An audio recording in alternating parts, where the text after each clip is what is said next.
Hello everybody and welcome to another Zenless Zone Zero live stream. How's everybody doing this wonderful Friday? Hello David Hero. Everybody have a wonderful day and will become even better if you're going to watch my live stream. Okay, so...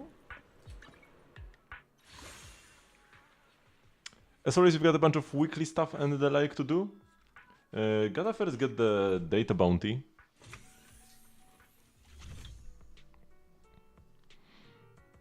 Yeah, Luna 3 is looking super hype. We get two Archon quests and a story quest, and then the mini quests for the witches. Story-wise, it might be one of the most packed patches ever. You really miss the trains in Japan. America is infamous for its terrible public transport, and then you go to Japan, which is like the exact other end. Trains are pretty like they're like decent in Poland. Could be worse. Usable. Okay, what do I want? Stun promotion? Or stun engine? I got some stun engine mods as well. Because I definitely don't have too many of them, right? Yeah, 0 and 9.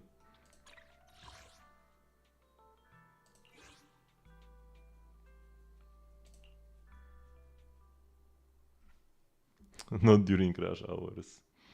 Yeah, I mean I don't have any personal experience, but from the Japanese media I've seen, it can get pretty cramped in there.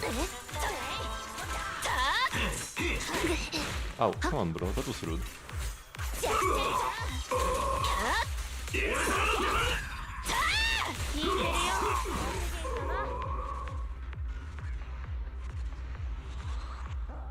Overpriced and incredibly crowded.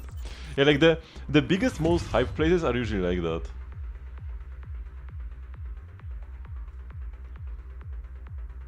So, if I were to visit Japan, I might be even more interested in like rural areas.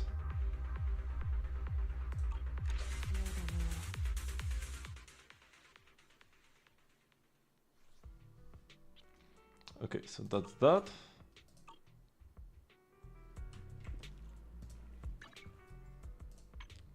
And we can go to Shield defense. They're actually changing Shield defense next patch. Or is it a patch after that? Might be a patch after that, because like there are two beta versions of Zenless right now. There is the 2.4 beta and 2.5 beta. Or no, wait, is it 2.3 and 2.4? Which version are we? We are in 2.3 right now. Yeah, so there's a 2.4 beta and the 2.5 beta at the same time.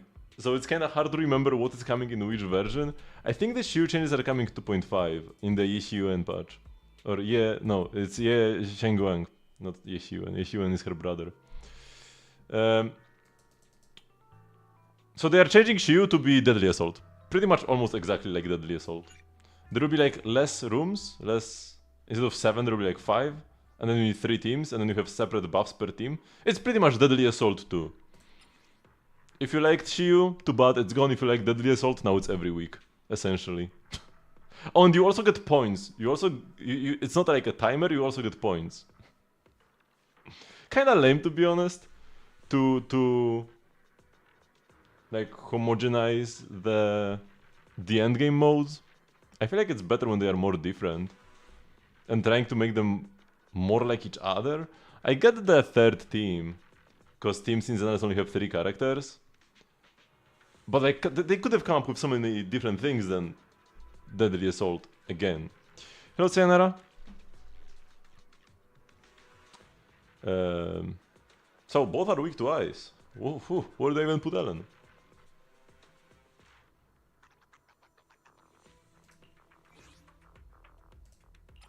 We could go like this. I could even play Miyabi. Let's go like this. I mean, these are like the easy stages anyways. And Alice has good AoE. So she like demolishes. Even Yuzuha just demolishes the first wave.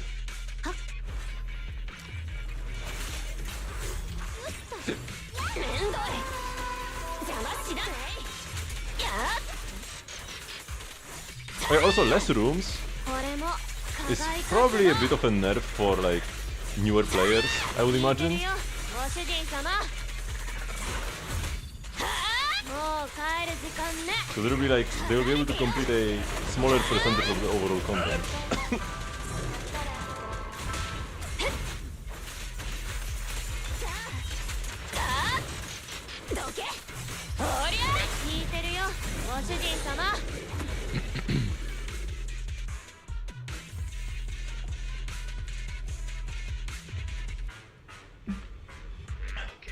Okay, but the not only do we have the Genshin stream today, but also the new game announcement.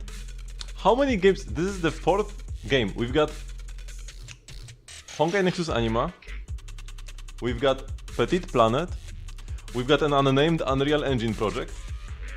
They just released like a little teaser, and then a different. This one is different from the previous one. The previous one was different. They just released some like random visual with no info, and then the new one is like it's got kind of a similar vibe to Zenless 1.0, to be honest, but Zenless completely like pivoted away from that. So going back to Zenless 1.0 feels good to me.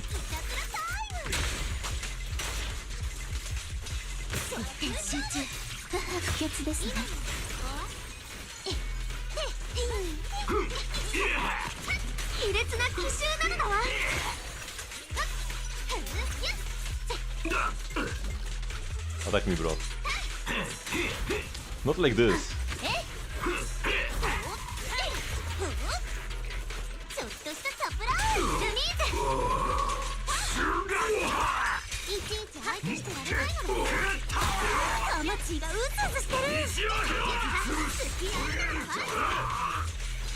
Man.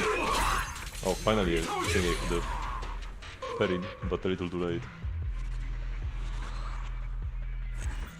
But yeah, like when I first saw just like the icon of the new game. It was just like the one. I think she was. What was her name? Sakuya?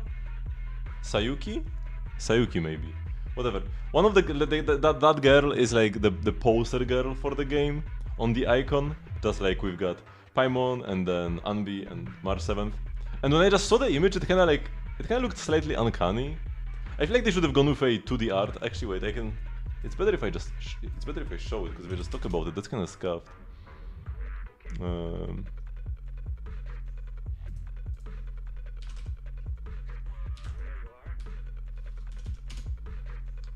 Should have been.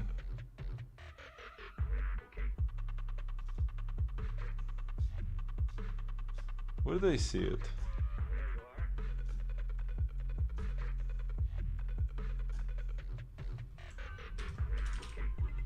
There is the trailer. Huh, I don't know where I saw the icon. Hope it's gonna be gacha. Like at first when I saw it, I was like, maybe it's not gacha. Oh, I guess the icon is like the YouTube channel icon. Yeah. So this, when I first saw this icon, I was like, man, this doesn't look the best, honestly. It's kinda got that uncanny valley effect, where the smile is kind of awkward. It's like almost realistic, but not quite, and it looks weird. I think they should have gone with 2D art here, just like for any other icon. But when I actually watched the trailer, it looks amazing. Looks much better in game than on the art.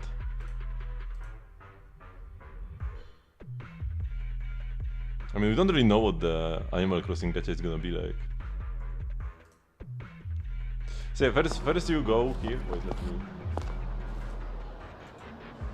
Although organic matter is more resistant to decomposition, mind rot can severely First is like affect mental a health. long story section. We just kind of like walk around and stuff like that, and it kind of felt like maybe it would be a single player, like just like a standalone game, but then you see the combat. Follow me. The interview. That guy was an interviewer? He's a... Yeah, we go here. Okay, we can watch the trailer in a sec. Go to hell. Like the moment combat begins, like, oh yeah, this is gonna be a gacha. Pay no attention to that. They're thoughts from the mind fog. It powers our test chamber. This game scares you. You must be easily scared. It's kind of like spooky vibes, but not really scary. And yeah, you see these buttons the big button here. Like, why would this be so big if not for a thumb to click on it? And here you've got the... Right now there's only one icon in the lower left, but later on you have like 3 slots. You have 3 team slots, just like in Zenless.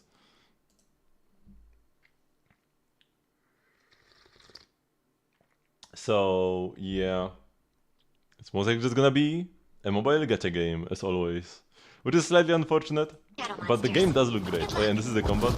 The protagonist uses an umbrella. It seems like there are some like move combos.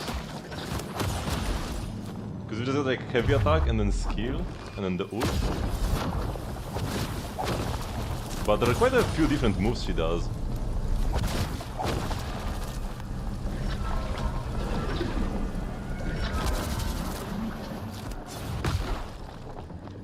Swift and precise. Say Good what job. is good. On to the next one. And then later on you get another character in combat. Can you let the rookie out? Here. Here now you can see the 1 to 3 team structure. So yeah, it's definitely gonna be gacha. There is no way it's not gonna be gacha. Disorder.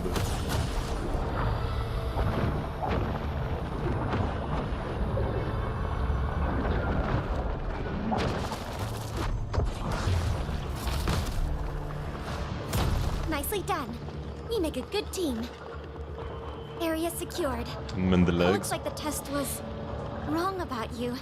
You're actually impressive in real combat. Simmons, I'd say we've There's a underestimated nice this moment one. later on. Oh yeah, and then you have like this driving section. You've got like an entire city. You can just drive around. They didn't show them crashing at all though, unfortunately. Sit here. On the scene now. Requesting additional sun That's gonna response be in fun. Oakwood. This is V. Be there soon. Gruden Hill is expanding. Hoyo GTA is Code here. yellow. Looks like someone's already flagged it. Unit 08123. 5 minutes. Oh, then there is some combat with a third character. There is a pink girl with like a floaty. Oh yeah, this like a floating morning star.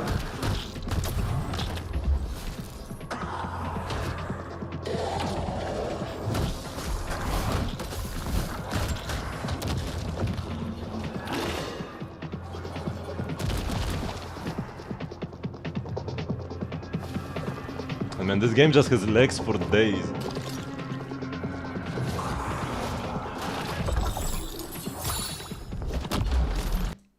Okay, and then there is this cutscene at the end.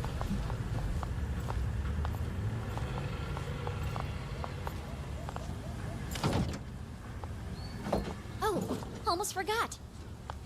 In this moment. Oh my god, man. Your reward for your first assignment. Shock Americano. Perfect Idols. for staying alert, fighting off fatigue, and doing your best. I've always been a That legman. mine rot cleared, and we're still buried in work back at Seal. Well, Director Nyan has big plans, but they're hard to pull off. He seems a bit unreliable. Then introduce me to more reliable people like you. I'll ask around online. Great. Can't wait to interview them in person. So if anybody What seems was the interested in this, director's big plan? I recommend watching the entire video. I linked it in the Discord server. To save the world. I personally feel like this looks pretty great.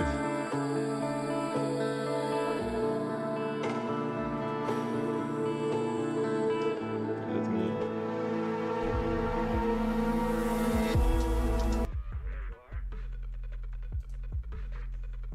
They have unlimited money anyways. Fire, physical, ether, ether, physical. I guess let's go like this still, yeah, that's fine.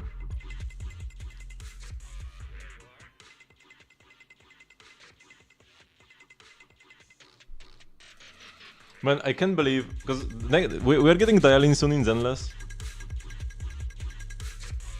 And it looks like Dialyn just power creeps every existing stun character. Giga hard. Except for maybe Trigger in like Ambi teams. And this includes Lighter. This includes Lighter in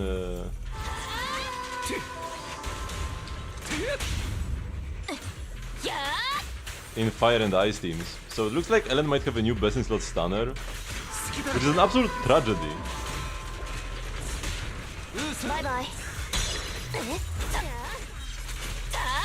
Although maybe I should be just happy that there will be more options for Ellen.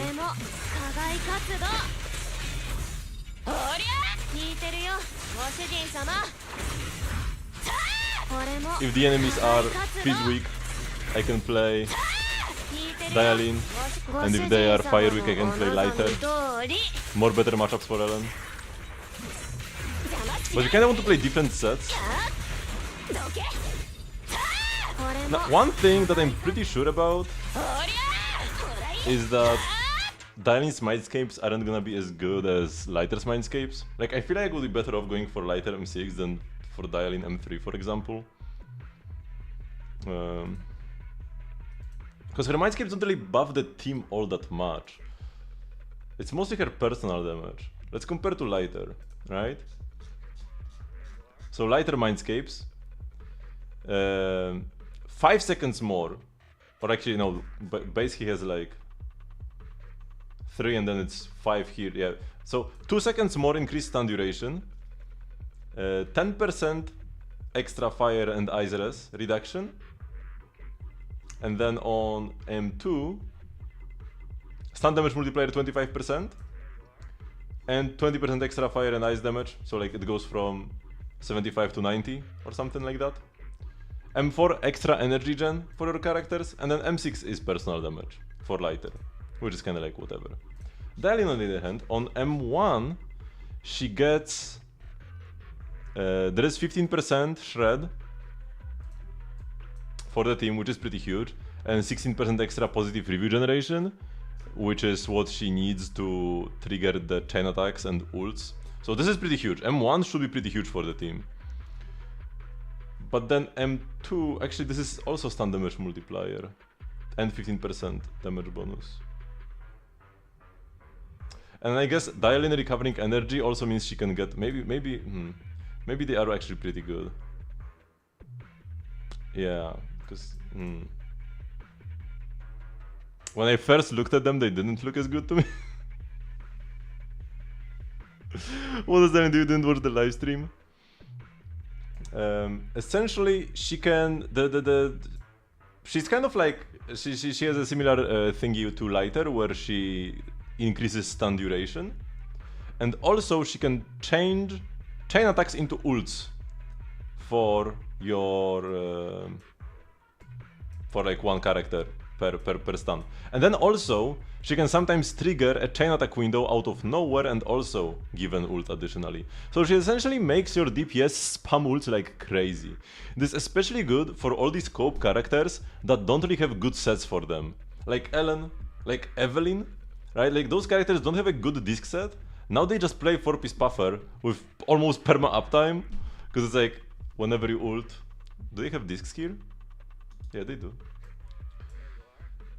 Puffer is ult damage increased by 20%, launching an ultimate increases the equipment's attack by 15% for 12 seconds. And you're gonna be like ulting twice per minute, if not more often.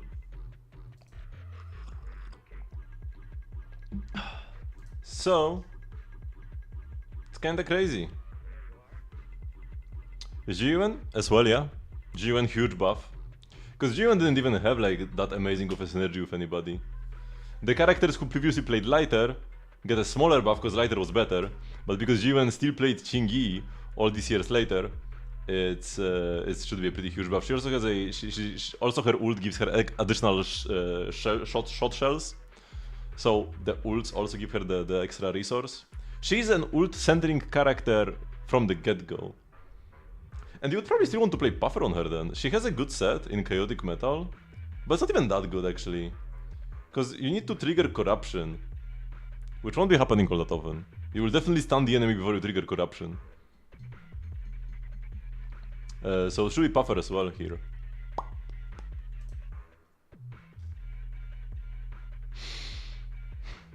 I mean, yeah,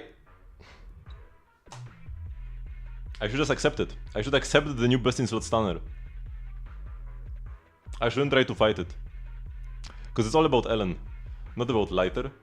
But Lighter also is getting a new niche. So we are getting co-op in 2.5, which I don't know how to feel about. I feel like it's gonna be terrible, but we will see.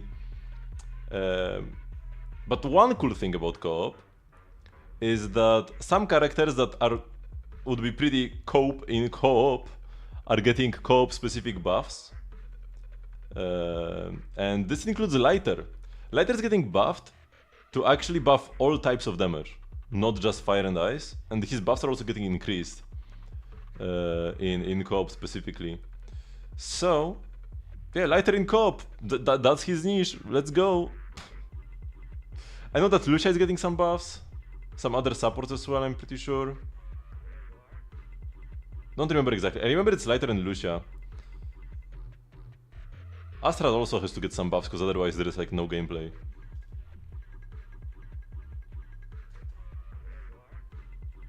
Also,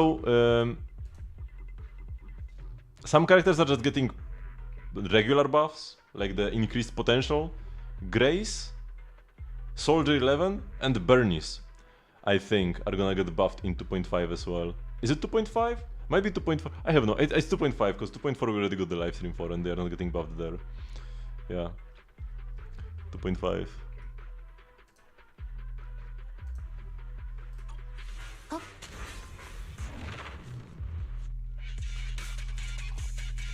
Hey, we're getting co-op, and not just co-op, but also like guilds. And there will be like, in a guild, people will be able to post missions, and then other people in the guild can complete them to get some rewards. Honestly, this sounds even worse. Like, Honkai 3rd had a lot of stuff like this, but they removed most of it. They removed co-op. The guilds also kinda got muted, I'm pretty sure. I don't see why they would introduce stuff like this. Introduce stuff that other Hoyo games have removed because nobody wanted it.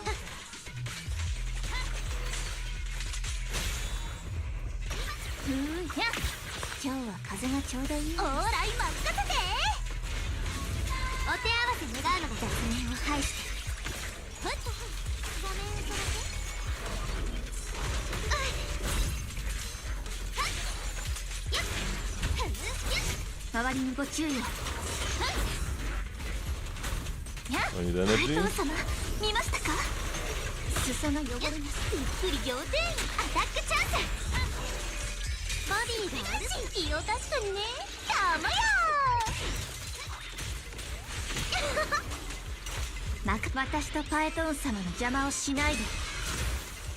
Like the year drip. There is way too much new stuff, man.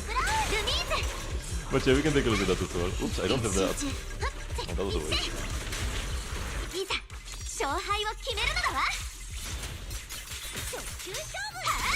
Did they even hit the guy in the back at all?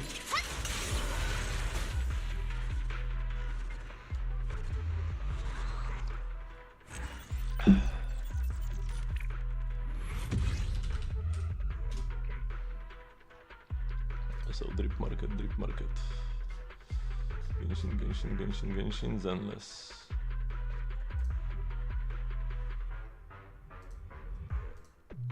Yeah, Shenguang is a physical attack Void Hunter. Here we go, that's the thing. The Qingling blade will only ever be raised towards your enemies. This sword mirrors my heart.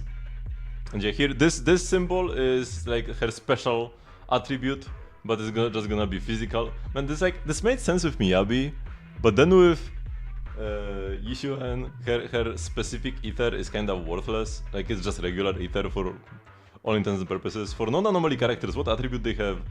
If it's just like recolored something else, it doesn't matter. But whatever, I guess at this point they're just gonna do this for every Void Hunter. Also, this here symbol is the Void Hunter symbol here at the bottom, and she's an attack agent. And she has this second form. Yes, Shengguang of Yunhui Summit, heeding your summons. Oh yeah, here you can see a big red Void Hunter mark now. With the leg tattoo. The leg tattoo is very nice, gotta say. Legs for days here as well. And then Right, here we have the thingy. I shall wield my blade and shatter every thread of fate. So you're Shifu's new apprentice. Since Senior Fufu is your most senior sister, that makes me your second senior sister. Among all our fellow disciples, you are the only one who calls me senior sister. If you need any help, I will be more than happy to lend a hand. So this is her talking, this is Ye talking to Belle. And then today is the day my junior sister ends her seclusion. After such an austere retreat, whatever. She needs some proper nourishment. Same is, since I'm buying so much a day, how about throwing in some seasonal vegetables and fruits? Talent techniques are similar in that they can lead one to miss the forest for the trees, oblivious to the darker undercurrents. That child's thin shoulders have already carried countless untold hardships. My sister's always like this, putting everyone else's safety before her own. And dangerous whispers filled with traps say, her diary mentions you quite a fair bit. Wanna take a peek? I will keep it between us. And I feel like this might be Sarah talking to Yeshiyuen.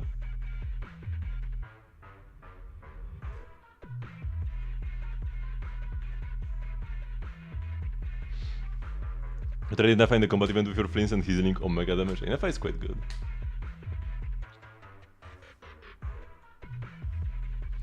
What did you do to get a Void Hunter? I mean, she has this cursed sword, just like Miyabi. Probably took it to like slay some big ethereal 10 years ago. Although she might be too young for that. It depends on how old she is.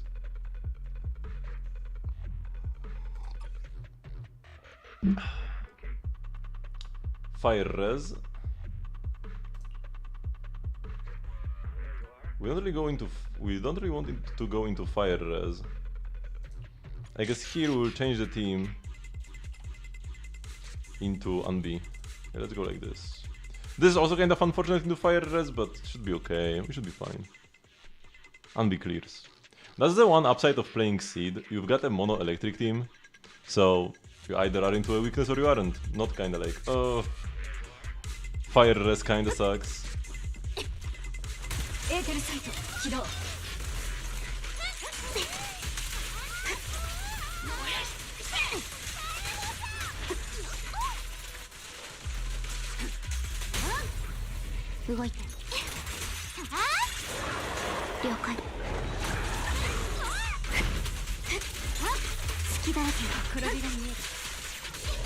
Oops, I didn't get all of the hits.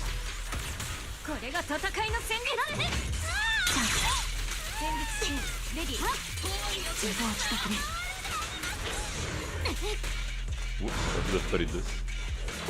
Not parrying that was a great mistake.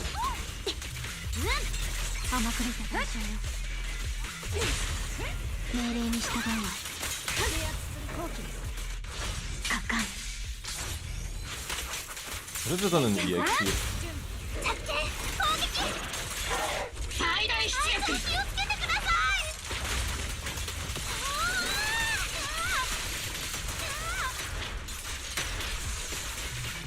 Okay, that was a nice stun burst.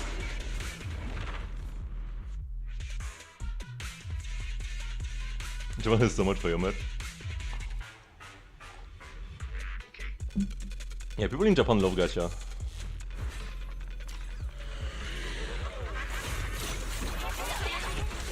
No, I haven't fought this guy in a while.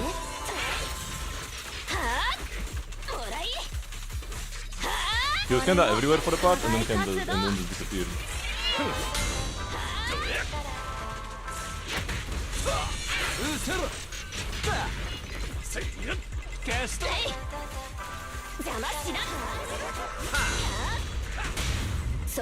Can we burst him down in this one stun?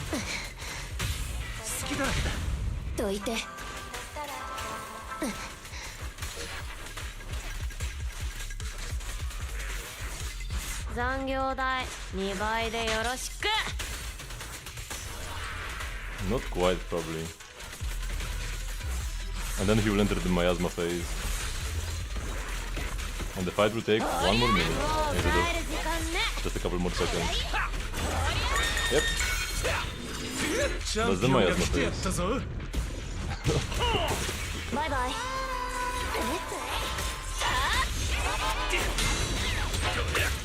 Oh, I got an achievement from fighting this guy that I never got before. Probably to parry his attack while he's in the like airborne phase. Oh my, chill out, bro.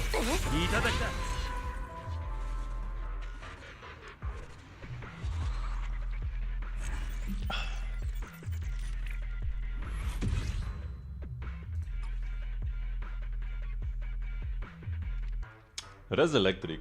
That's unfortunate. Who are you? Miasmic Thracian. You know, I'm not gonna go with this since this is the 7th frontier.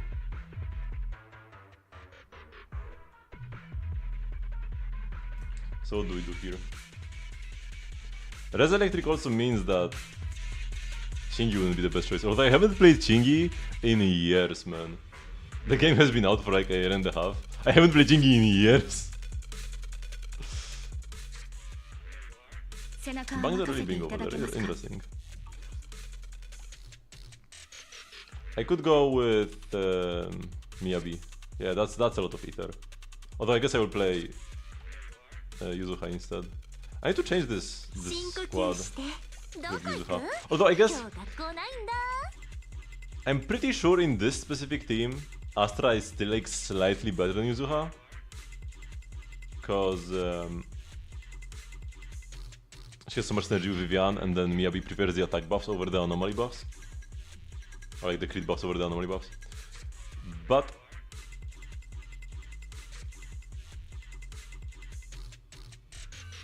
Ellen gets the Astra.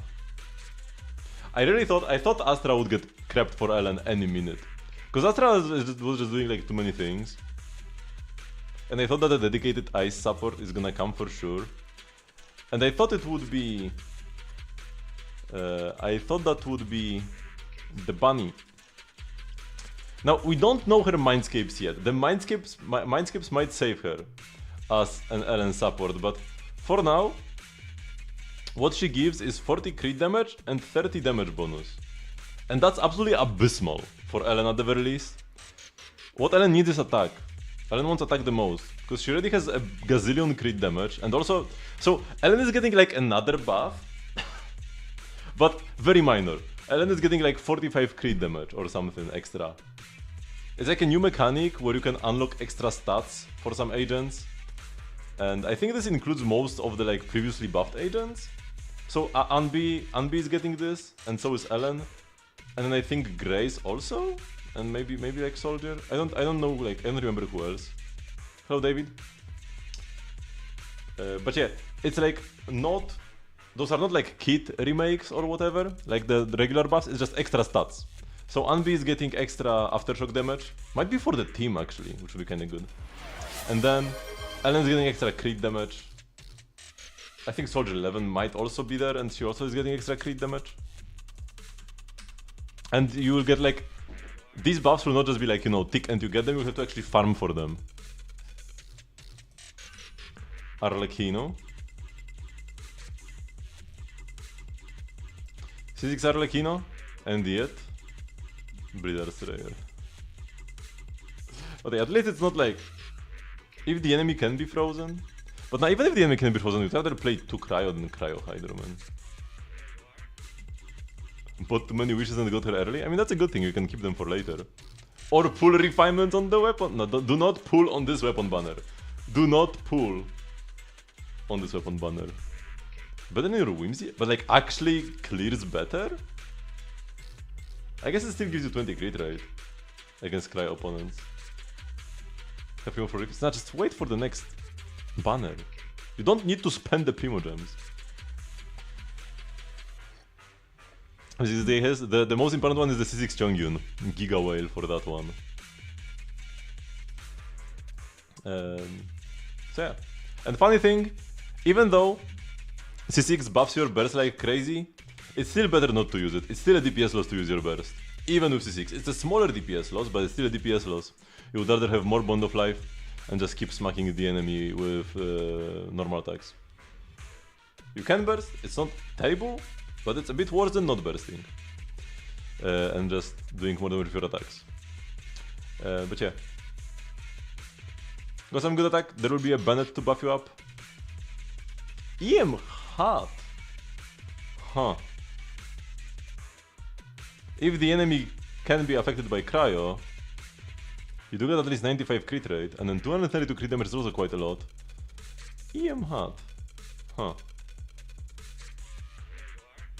Intriguing. I mean, your crit damage is not that crazy. I guess she gets 10 crit and 70 crit damage from C6. So you actually have 85 to 300 already. Yeah, with the C6 crit damage buff, this might actually be good. Playing a, because like this is a similar thing to playing like EM Sans attack hot. I would just have to like refer to the optimized in case like this, but I could see this being good. I could see this being good. I'm not certain though. It's a very good piece for sure. That's one thing. That's a lot of crit.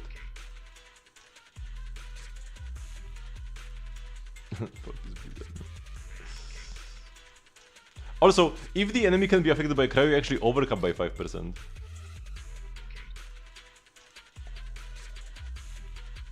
Because you get 10 from C6, so you're at 85, and then plus 20 from Blizzard, 105. So you could look for a, like maybe Sans with more crit damage, maybe more EM.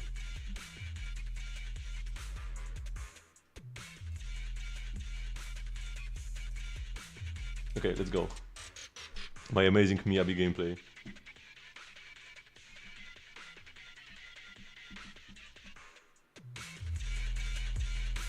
And that was sarcasm. My Miyabi gameplay is not amazing.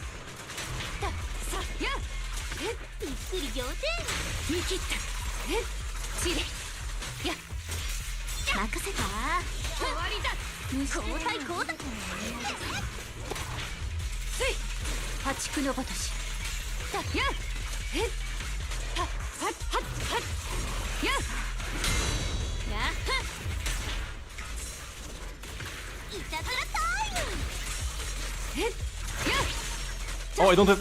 Oh, that was bad. I thought I had level 3, but I didn't.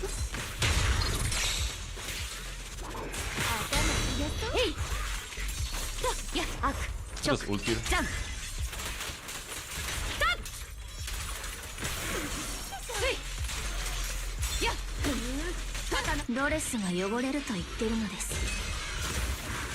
Do not pull on this weapon banner. Don't. Well,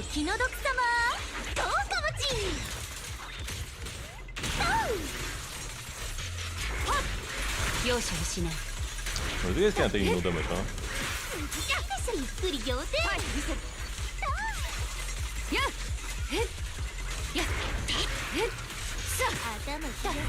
Oh no, and he entered this right before getting...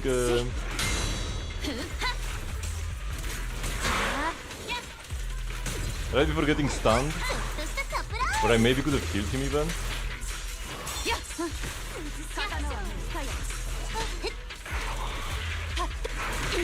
Oh boy.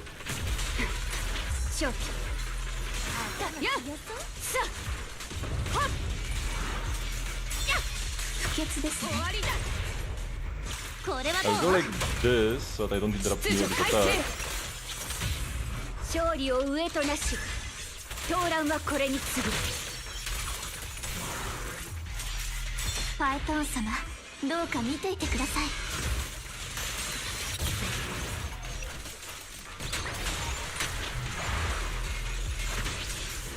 Okay, here we go. Wasn't the worst.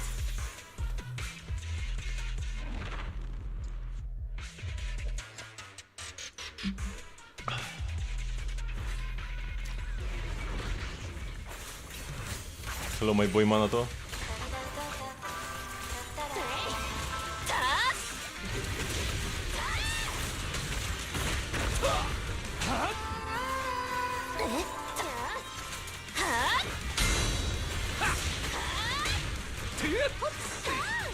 Whoa, I ran out of Astra stacks.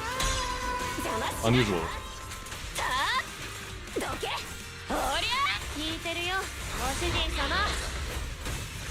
What is this?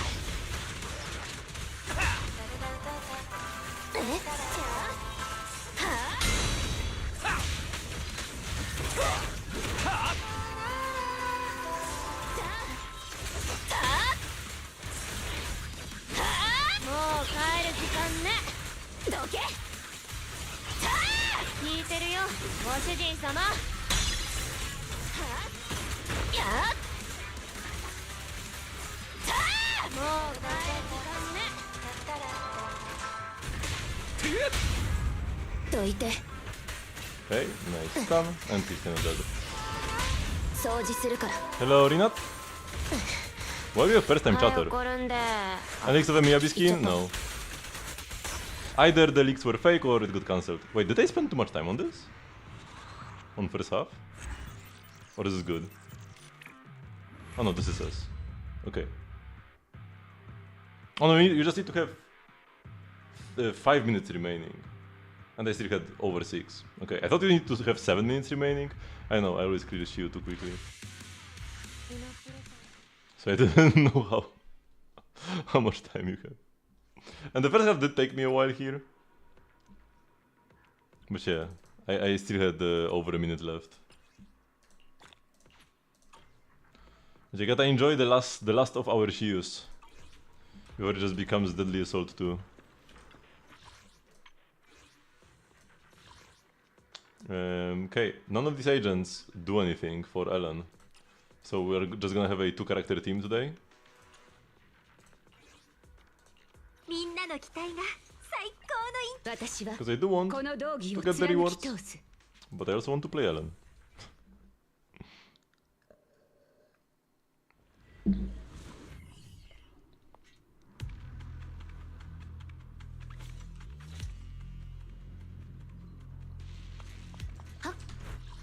Ugh. You know what? I'm gonna reset. I need 2 encounters in the first plane.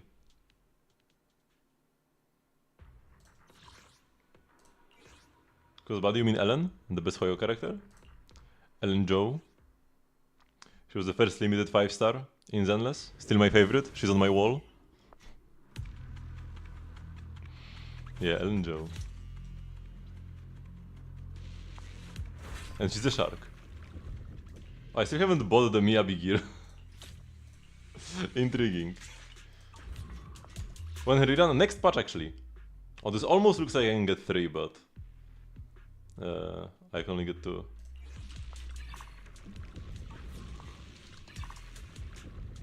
Get the ult gear. Get the time spent. Don't download another game just for 1 character, man. Let's go here, and then the boss will be easier. Play the game if you feel like you like the gameplay. What if it's just 1 character you like?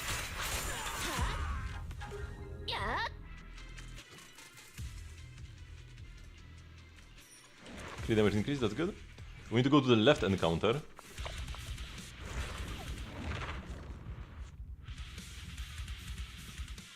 Nope, we got the fight one. That's unfortunate.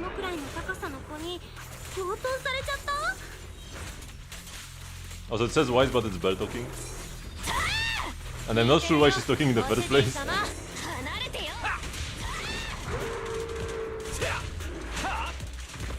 Oh wait, that's not... That wasn't Ellen.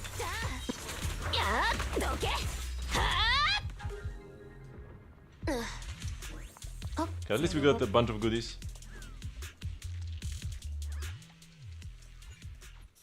None of these are ult gear. But it's not terrible. None of these are like bad. None of these are tag assist. Okay, I need to remember I need to back swap from lighter to Ellen.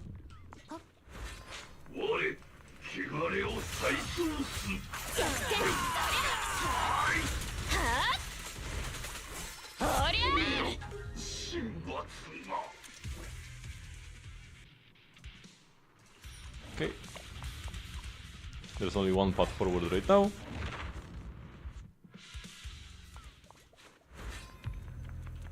Where is the guy? Here. Is the pink bunny A rank? No. Jiao is an S rank, but she's gonna be free most likely. We'll most likely get a free copy. It's a repeat of the Miyabi patch. They're probably gonna run at the same time, both. So like both throughout the whole patch. and Zhao will be free. Oh, that was actually good. We don't need more crit damage, we already have 1 billion crit damage.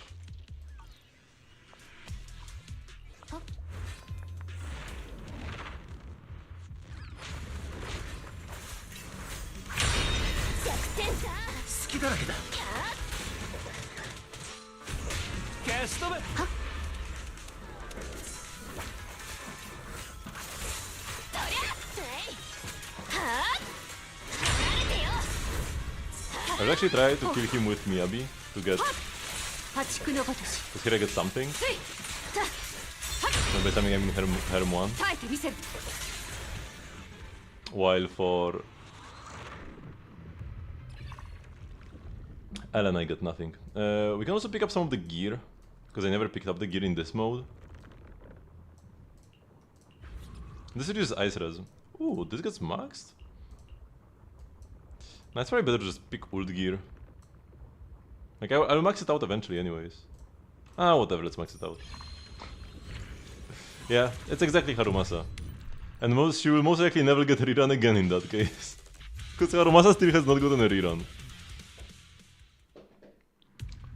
We already have characters getting second reruns, like Ellen, and Harumasa still has not gotten a single one. Dr. Ratio also had to wait 10 billion years for a rerun in Star Rail. Like, it's... Why is it so hard for them to just rerun a character? Okay, this is absolutely horrible. This is even worse. Oh my god, what? Rerolled twice and I only have one encounter?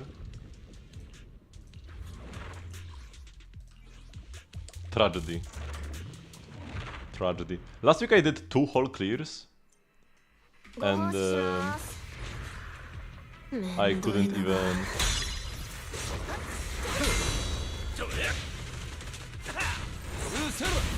I couldn't even get all my demerits.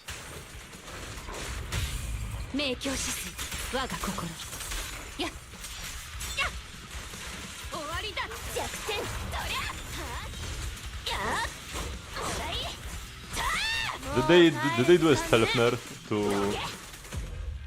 nerf to Mysterious Voice? Because I really have not been seeing it much lately. And just encounters in general. I mean, the encounters I could get... Also, this is not wise. Yeah, so we are getting this more than Mysterious Voice. Mysterious Voice should also be here, man. Oh, I just get all of them. Okay. I already got this like 5 times, man. Way too many. And this takes so much time. I guess I get the cards. The cards are actually good.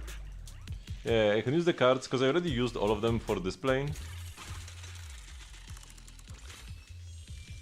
That's not a good 6 Mysterious Voices. I also had runs like that, where I would just get 1 billion of them. And then sometimes I'm struggling to even get a single one. I wonder if there's something to it. I think you only need to get 3. 2 or 3, and you get all the Z-merits. I think it's 3. Because 900 is the cap.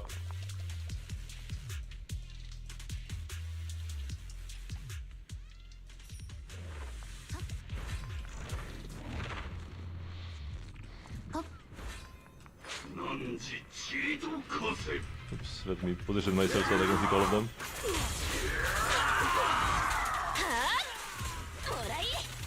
Oh my god, this guy is tanky.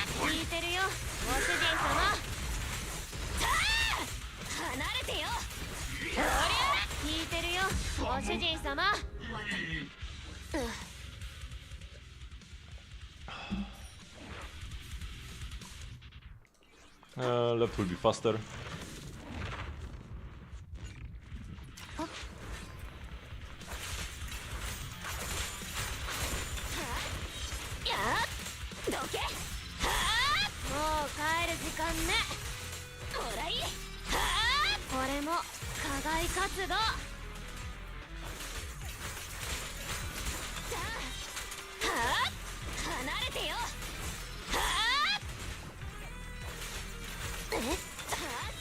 Wait, that guy didn't die? Oh, that's unfortunate. Did I kill the last guy? Maybe, I don't know. Doesn't matter. I'm pretty sure we get the same rewards. Both are adversity. Let's get energy regenerate. That's kinda OP actually.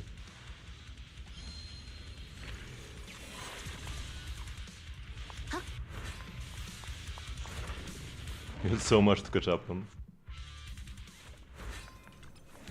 Yeah, I only cleared the things that would have expired. I left the other things. I didn't clear everything in advance.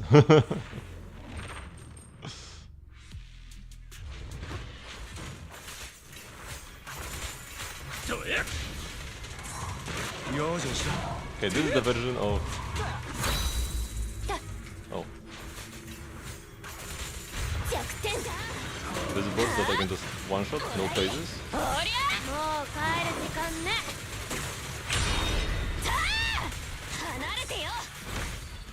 I should just ulted him. I have maxed out ult gear. Yeah, I will pick these to get like new.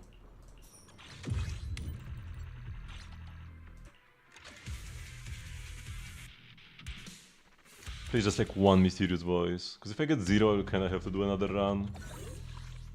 Okay, 2 is not terrible. But we want more.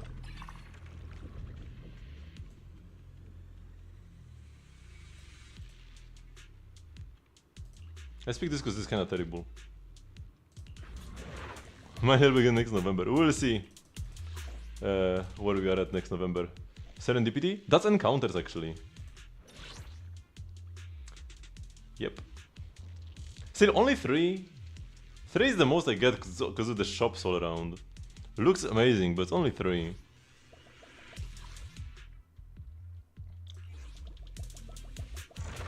Please, mysterious voice. Nice. Let's. Maybe we can get another one, and then I don't need to feel pressure to do more of these. Let's go. Do we go left or middle? Which one feels more mysterious to you?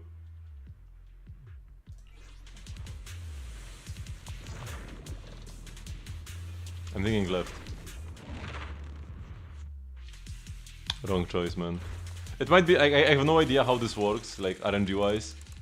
Whether it's like next thing is always the same. Because in Slay the Spire, which has the exact same map system, like where you see the nodes in advance, what type they will be, but not the exact contents.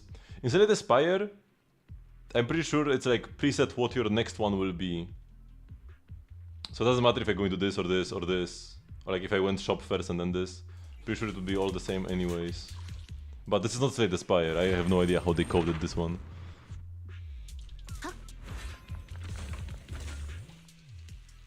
That's a different game I'm familiar with. Mobile. Mobile is terrible, man. Mobile actively makes the game more annoying to play. So I don't want it.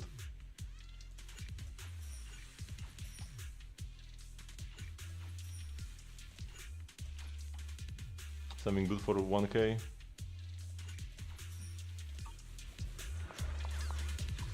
Okay, now please another mysterious voice. One last time. Nope. Okay, we got one. At least it's not a waste of a run. But I think I will want to do another one. Because of that.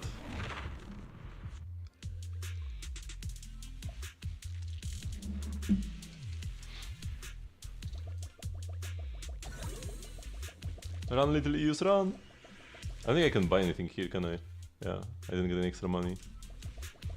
So this should be Wandering Hunter, yeah?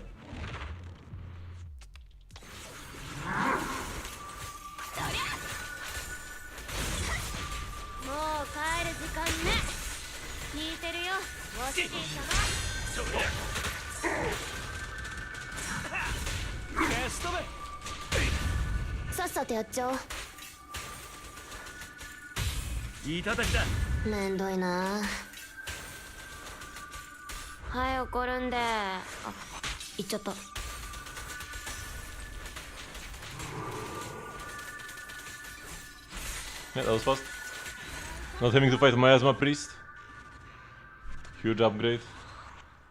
If only they could bring back the bosses that were made specifically for Hollow Zero.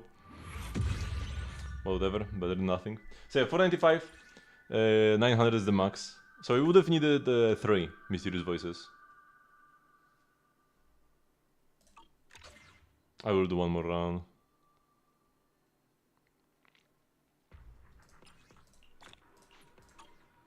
Oh yeah, how many standard pools do I have? Let's just check. 8. Okay, now we cannot do a 10 pool. I'm probably gonna pull... I'm gonna pull at least 3 copies of the new Bangbu next patch. I also got something here. Oh yeah, Miyabi's gear. This. And something else, apparently? Oh, I can pick this up. Rewards, let's go. We're at 99%. Wait, it still says new. What new? What is new here? Or do they just... Okay, now it's gone. The Krampus Bangbu. Should be great for any team with Dialyn. I never played Miyabi here before. I've got it maxed on Ellen, 4 out of 4, and I don't really care about anything else. Astra and Jufufu have this like by accident. Because they were just with my Ellen. Jane has 4 out of 4, somehow. Interesting. So yeah, we no longer need you. So we go back to Astra? Where is Astra? I'm blind. Here we go.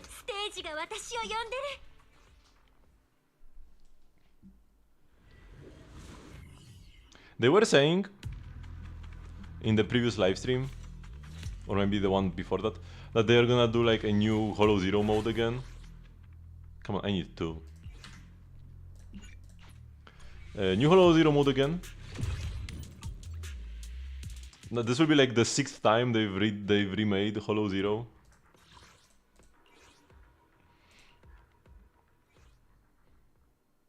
If it could be closer, like I feel like so far still the first version of Hollow Zero was the best one. That was the only one that actually had like some threat to it. Like if you didn't play wisely, you would lose. Oh come on, what is this? This is even worse. Trying to fight with the corruption was a very fun mechanic. And actually made it feel like Hollows are dangerous. I got every single one. Except for the character mindscapes. There are a bunch of characters I own that I don't have yet. Because you need to max their friendship. I haven't done a friendship mission in like years.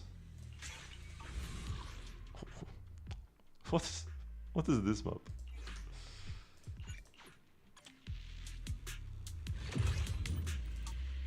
Well, they will never go back to the first version. TV mode is cooked. TV mode is giga cooked. So I don't think they'll ever go back there.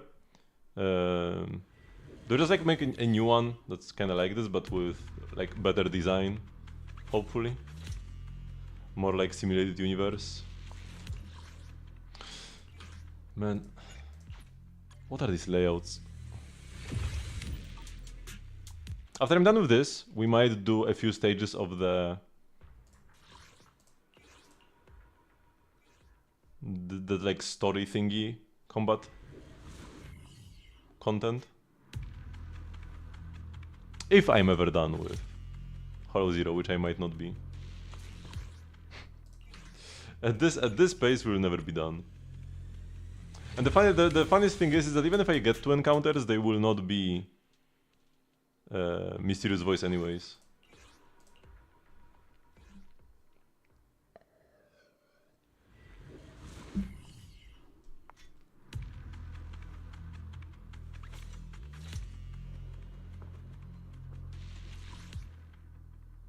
Oh yeah, it is 2. It is 2 when I go right. Unfortunately, it's 3 combats, so the boss will take a while.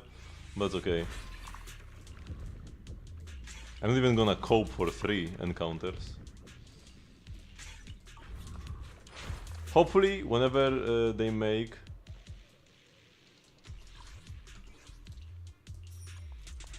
this new Hollow Zero. Hopefully they remove Tag Assist Rizonia.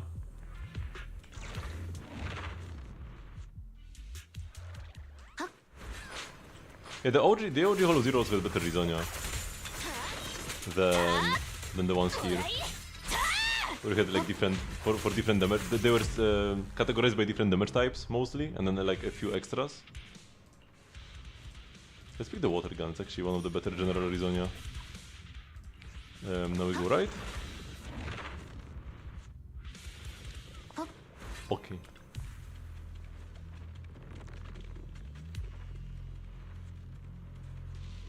Is E1 Castor is worth going for if you don't get E2? E2 is much better than E1, but E1 is also good. Because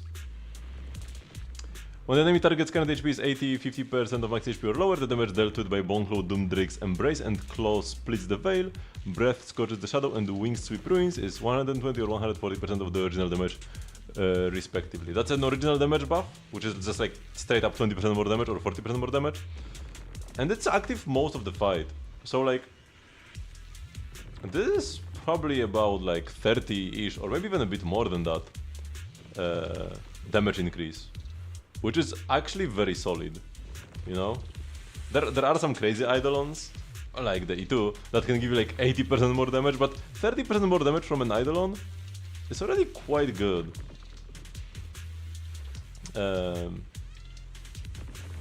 And then this causes Castoris to get advanced and power up her skill. Or like rather, whenever she ults she gets advanced, so she can fire off an enhanced skill before the dragon pops. Because the way you mostly play Castoris is you summon the dragon and the dragon attacks and explodes. And then you wait for the next ult and summon the dragon again. Sometimes keeping the dragon on the field can be worth it, but rarely. When in doubt, just do all the breath attacks and let the dragon explode immediately. But yeah, this way you get an enhanced skill every time you ult, also just like a full advance. So you can do your action, ult, then move again, kinda crazy. And then the dragon breath deals more damage, because you can use the breath twice without losing HP. So you can do the breath twice more simply, because the dragon breathes until he dies. And she also gets more new bud, so more ults, faster ults. Kinda busted. But you don't need to pull anymore, just play the game, man, just play the game. You'll have one team that like insta gives any content, one action autoplay, and then like your other teams will be crawling.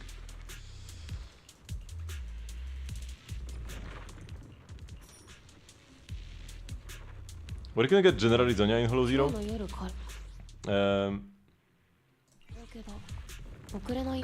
There are two encounters. One with the researchers and one with PubSec security, PubSec guys. It's Hollow Rizonia, right? It's Hollow Rizonia. Or do you mean the General Rizonia in this Hollow Zero? Because the General Rizonia in this Hollow Zero, they just appear like any normal Rizonia. Like you clear the stage, right? And you can get, yeah, General Rizonia. So these just appear. But if you mean Hollow Rizonia in the OG Hollow Zero,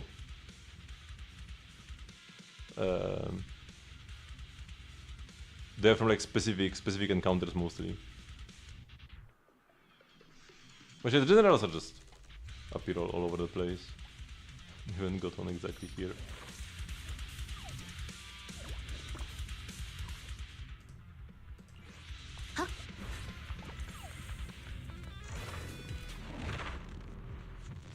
If we get one more voice right now, I think I can just quit. And not even fight the boss and I will have enough. Because I got almost 500 last time. Oh, why is there more, man? Sometimes just randomly there are more waves of enemies, and sometimes there aren't. I have no idea what's the difference between the fights that have more waves and the fights that don't. So if this is Mysterious Voice, I can quit. Right, because it gives 275. So I already got more than 500, or is it 225? I might need to clear one boss. Oh, it's 225, so I have 450 right now. Oh, so this is enough. This is enough, because I have 500. Yeah, we're done. We can quit. Yep, I didn't even get all the 450 because I already hit the cap after 405. Good, good, good. Amazing first plane for once.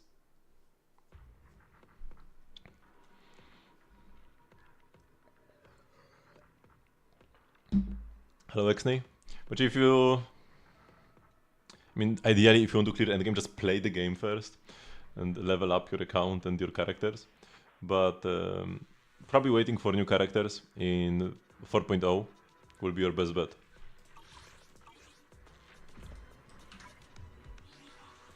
Because you'll be able to get twice the power with half the pulls by pulling new characters instead of old ones. When fighting the heretic, just activate defensive assist to deflect its throwing knives. Yeah, I've never done this apparently. Never done this before fighting him. To like farm mats and the like. Oh, I'm logged out.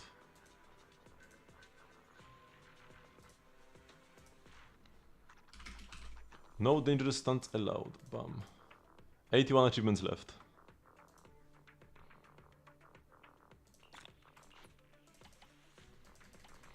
I'm hoping Kafka will be added to the free character shop thingy. I mean, free. The character shop. That they always give us one pull for. Whenever they update it. I feel like Kafka would be a perfect fit there. Because she's a very old character. So pulling for her, kinda cope. And she also needed to make DOT a thing. Now, Hissilence can work with Kirene without Kafka. But mostly because of weird interactions that are not stated anywhere. So normally when Kirene ults Kafka, when Kirene ults Hissilence, she gives her the effect that her skills can proc DOTs. So Hissilence becomes a Kafka. Okay, sure, cool. But then, for some reason, Kirene's attacks also proc DOTs. And this is not stated anywhere in her kit. So your Kirene also becomes a Kafka. And then, if you have...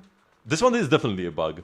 The next one. If you have Danheng, the shielder Danheng Permars not Array, and you use his skill on Kirene, and the Kirene ults on Hissilence, then the Danheng Dragon will proc DOTs. But only if he uses his skill on Kirene, not on Hissilence. Bug 100%. So is Kafka good with Kirene? You don't even need Kafka in that team. You still can play her, but I'm not sure if it's better than just like RMC for faster ult charge. Because RMC will allow you to just advance your Kirene a couple times and then like ult faster. So, and you already have 3 characters proccing DOTs. But 2 of them are probably a bug. So I don't know if they'll fix it or change the description or what. But like, Kirene proccing DOTs could be a thing. It's not too OP. It could be a thing. It makes some sense. But Danheng proccing DOTs? No way. That should not be a thing. Incredibly unintuitive as well. Okay, we need to do some weekly bosses. And also spend my charge first and then we'll do weekly bosses. Also, let's do this.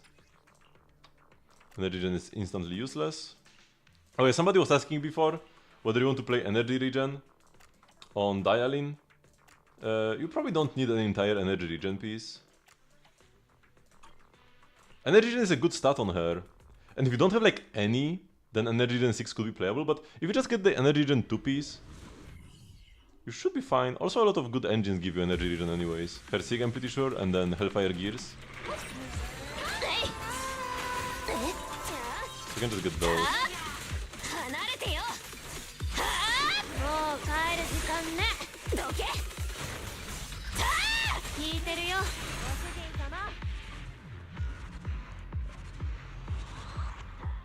Hoyo character designs have always been good.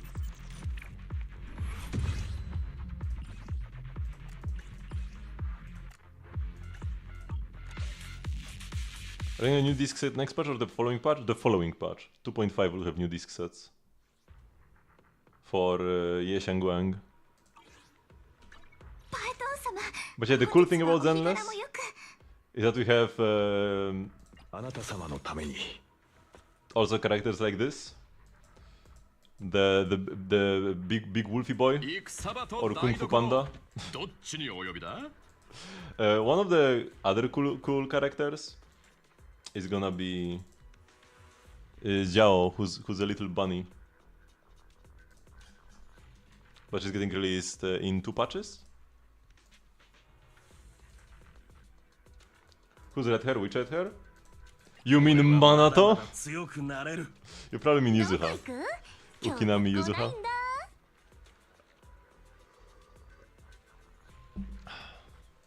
And she has a little raccoon.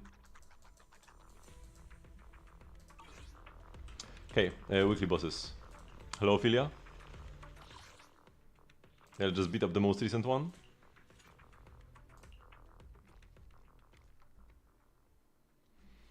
And there are a bunch of swimsuit skins in Zenless as well, but I'm not that big of a fan of swimsuit skins, so I don't use them.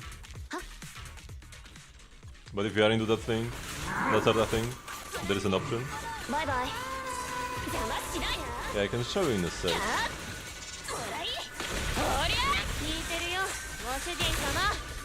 Using the wrong attacks. He's going invisible now.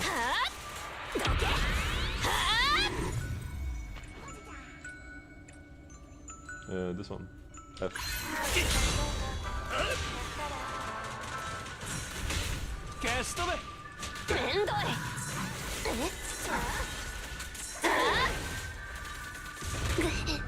Oops.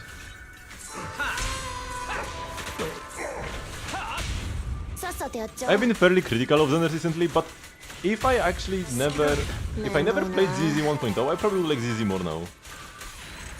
Because the thing that I don't like about ZZ is how much better it was, but it's not bad now. It's not a bad game. It just was a perfect game, and now it's just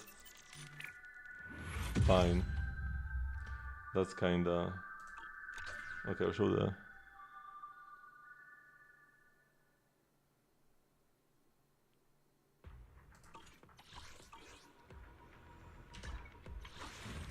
Actually, I can just go to the shop.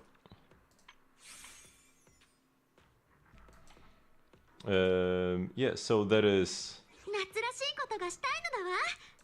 This is the regular Alice. Very wiggly thing on her skirt. And then swimsuit Alice. There is Yuzuha. Regular Yuzuha, swimsuit Yuzuha. And then there is also this Vivian skin. Regular Vivian. And swimsuit Vivian. I feel like this one is probably the best swimsuit skin, I would say, but also the biggest downgrade because her outfit is already perfect on the base skin. So even though this is the best skin, this is the one I would be least likely to play. Because like, why would you replace this? I mean, this is perfection. And then you replace this with this? Barely any clothes? Come on, bro. And it has a schoolgirl skin. So this is the skin, actually. And this is the base version. I might as well swap. I swap between them. Her skin is more basic because this is just like a... this is... They just had Ellen sometimes appear in a schoolgirl outfit because she is a schoolgirl. And then people were like, give this to us as a skin, and they were like, okay, sure. It's cheaper than other skins to make up for the basicness, but I like it. What is Lost City of Is? Isn't this like some game? I don't know though. Or is Lost City of Wise? No, there's something in Genshin? Is it? No.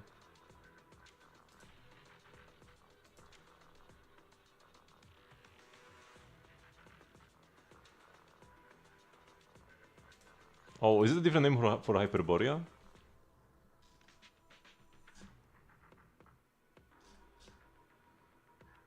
Possibly. Okay.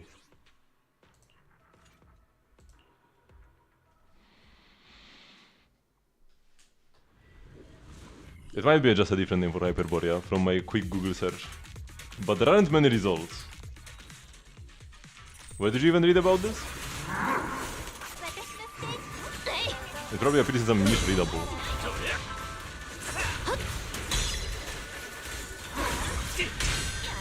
Okay, I should be able to stun him.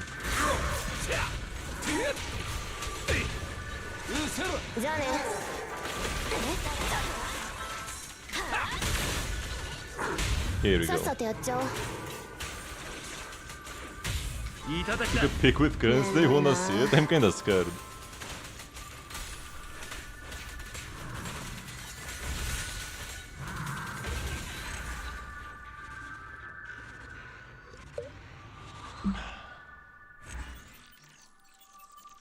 what kind of pick you would take. Okay, final clear of this. There's also the tower, which I need to clear. Oh, and the worst thing about Jiao is that she's not even a good defense character. Because I was hoping for a defense character like Caesar, who makes you kinda immortal. But instead, Jiao just deploys an ether field thingy that is like some HP regen over time. Kinda useless when it comes to survival. It's more so just there to heal off the like self damage from rapture agents. Oops.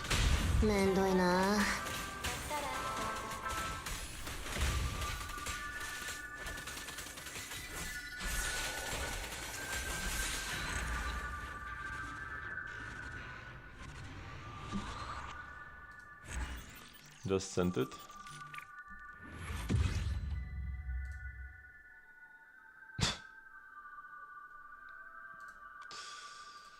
Yeah.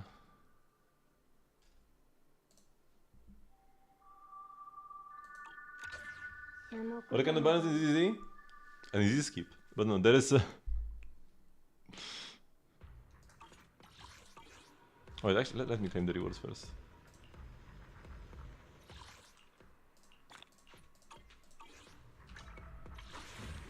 There is Idhari, a hammer octopus girl DPS, and then Jufufu, a little tiger stun character, off-field stunner.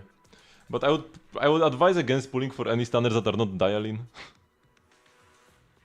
Meta-wise. Dialyn kinda power creeps all stunners. Oh, there's only one Dialyn. So I'll still get use out of my lighter. When it just comes to making the best team, outside of specifically the Unbi team, so like Unbi teams with trigger will be good, and then in every other team, Dialyn will be the best in spot stunner. There's one seems meta. She's nothing special, I'm pretty sure. I mean, she's a recent DPS, so of course she's good, but mostly just because content shields her. I don't think she will stand the test of time. There are way too many ice DPSs already. Ice DPS is the most oversaturated niche in Zenless. We've got like 4 of them. And the game is not even 2 years old. There is Ellen, Miyabi, Hugo, and now Idhari.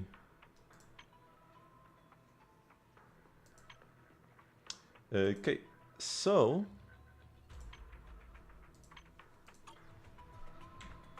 let's see here. What do we have here? This lasts for the entire next patch. Oh yeah, by the way, the Vivian skin, you can get it for free as long as you just pull enough. I think you need to do, you need to do 180 pulls in total, this patch or the next one. And then you get the skin for free. I have done 0 pulls this patch though, not a single one on a limited banner. Okay, we've got data bounty. Oh yeah, threshold simulation. I will do a bit more of that. Hollow Zero and shield defense. Okay, so we are done with all the events this patch.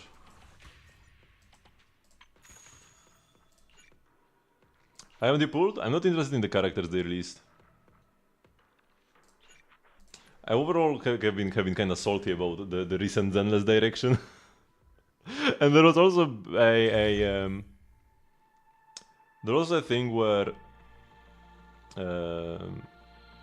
they released the like drip marketing for a character, and then they changed her design between the drip and her going live. They changed her outfit quite a bit, and in my eyes it was like a gigantic nerf. I was super excited for her. But then just like increased her breast size by like 3 cups and made her outfit the most generic boring thing ever. And like, yeah. I thought this would be a character I could pull multiple copies of, Lucia. But she changed to a skip because of that. And now I'm also skipping, and she was like a Rapture support. Rapture is like a class of attackers. And she was a support for Rapture agents, so now I'm skipping every single Rapture agent because I don't have the support for them. So they're all gonna be bad without Lucia. Manato Idari, Banyue, they're all gonna suck without Lucia, so might as well skip them all now.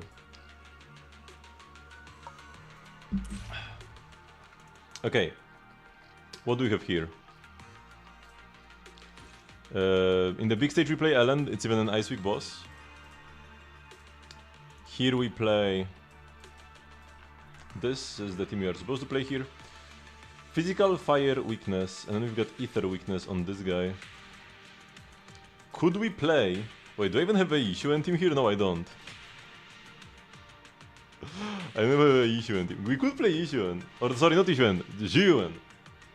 We could play Zhiyuen here, but I could also play Yishuen. That's also another... It's probably honestly the better pick. Especially because these are the survive stages. There is no timer, you just need to leave. So, yeah.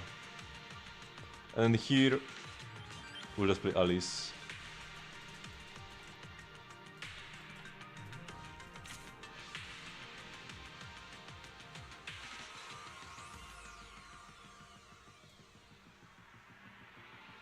When hitting a sound enemy increases crit damage? I guess we pick this. Wait, these are different... Oh no, wait! Ice damage is increased. Oh shoot, I didn't notice the Frosty Thunder. But I actually won't collapse probably anyways. Because Frosty Thunder is defense ignore, which is bad for Ellen. Using Poe? Nah, he's here. You mean the Kung Fu Panda? I only use Kung Fu Panda because I didn't pull for Lucia. But I'm using him. Okay, here we want Anomaly. And here, this is a Rapture, but only Ice Res, so it doesn't actually work here. So I guess we pick this buff. Yeah.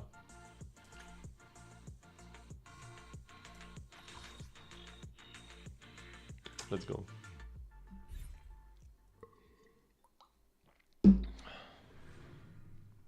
Unfortunately, the Kung Fu Panda combat is kind of non-existent. You switch in, use skill, switch out, that's it. He doesn't actually have any on-field attacks.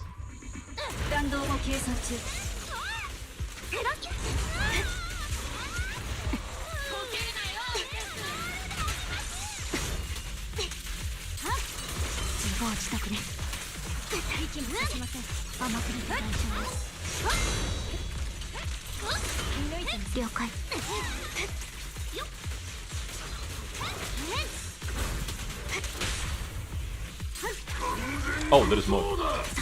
I was like, man, it was this easy? No, it wasn't.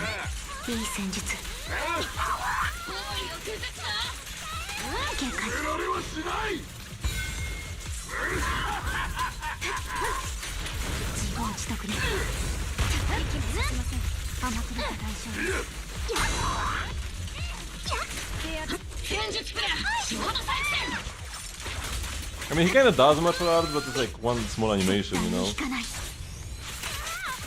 He does the touch of death, but then he just switches out.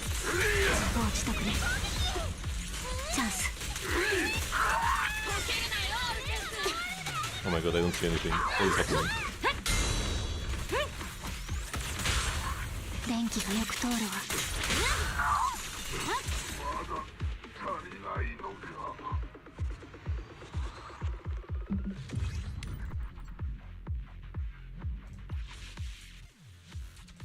Okay. I wonder, versus a Fire Week stage, can Bernie's ever be better than Vivian? Probably not. But after the Bernie's buffs, Bernie's really better than Vivian in the Fire Week stages for sure. Not sure about like outside of that.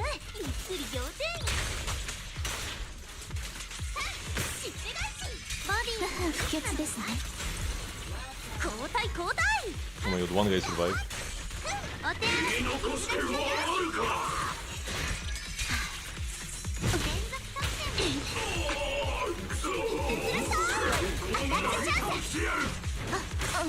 Oh my god, so many... Ah! This is what her buff is. There was some info about that. I mean, they didn't say anything because it's still only on the beta. It's not for next patch, it's a patch after that. It's like 2 betas at once thing again.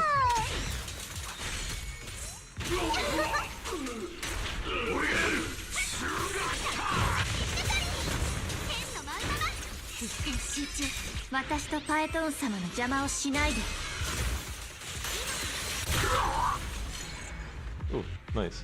Water wipeout. She's just string on the umbrella. Let me get more water.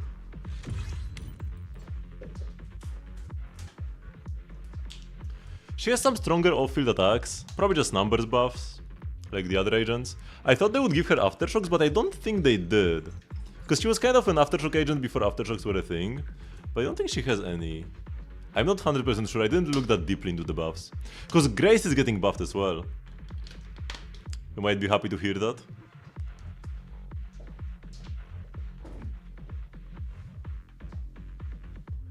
But I also don't really remember what the buffs were.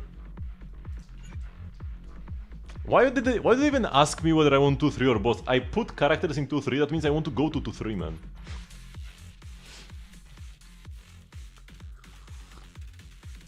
I just need to not die here. So I did, gamer. But I have like the 3 most defensive characters I could have here.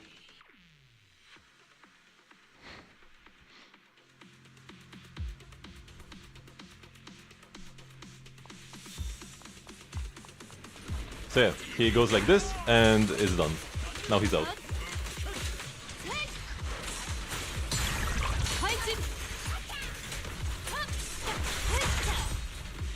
Oops, wrong switch. Where am I?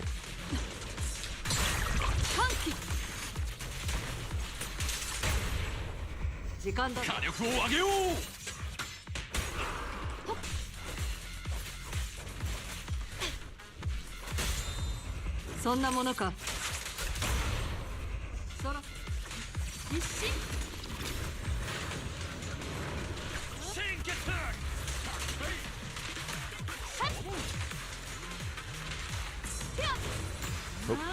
I pressed too late, man.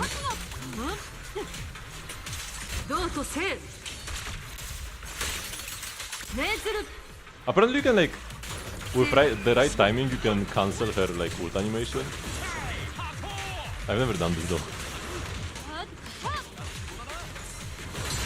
Here we go.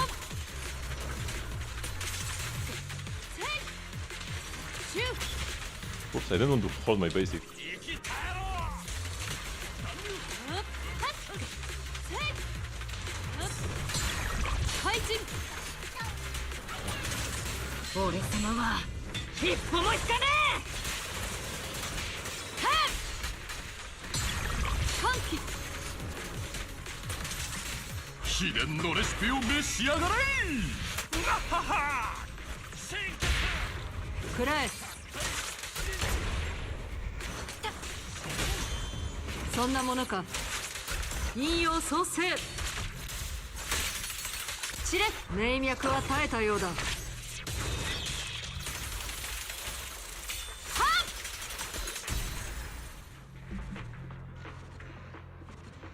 Dialyn will be best in slot for Ishuan as well, most likely for Ye Xingguang. I mean, like I said before, Dialyn is the best in slot stun character for every unit that wants to play a stun character in their team. Except for the Unbi teams with Trigger. Because you really want to on-fleet Unbi in those.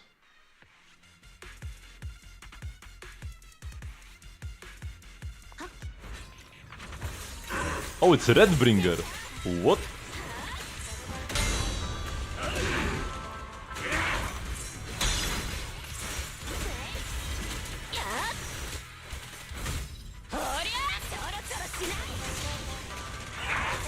Is that be like Bringer but without phase changes? No, but we've had a regular Bringer in Deadly Assault before. Maybe it's a Bringer but no hand phase.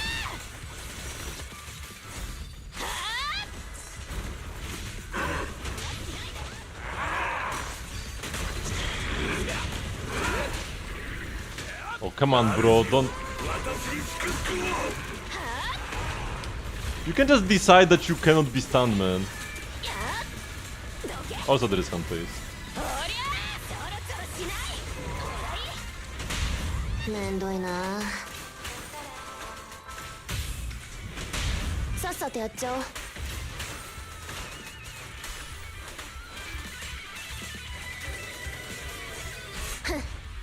Cool music though.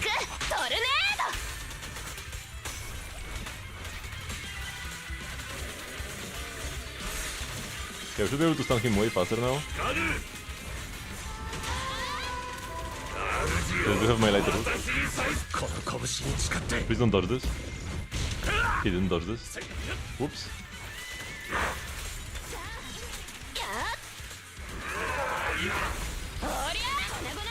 Get frozen, bro? He just does it again? How is that legal?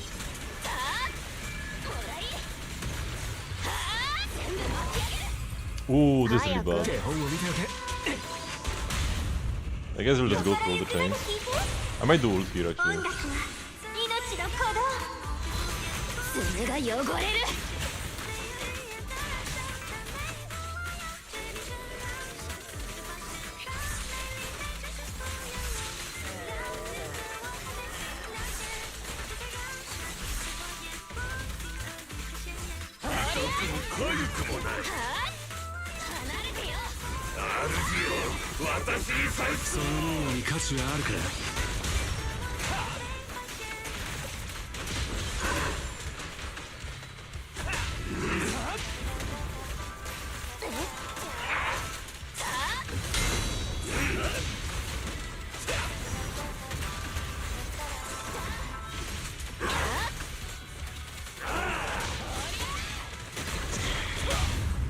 Nice, good stun this time. My chain didn't hit. I should have ulted here actually. Ulting here would have been premium. Wait, what have I just done? 私はチョキあんたはパー Yeah, I shouldn't have gone right. But yeah, I could have gotten an extra chain with Ellen, essentially, kinda. But I missed one, so it wasn't really extra. But yeah, that was weird. Can I get 100k? Probably not. Or maybe? Oh, let's go!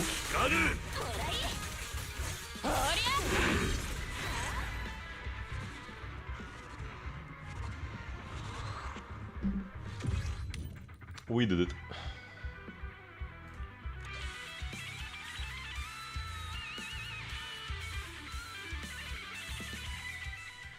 Okay, now it's story time.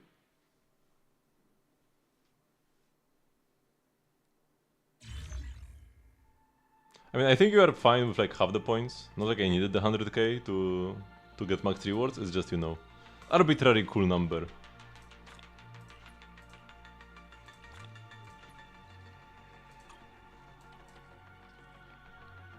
Oh, so now because we did story 1, because of the choice in story 1, our node is different here. I was kind of wondering, where does the choice come into play?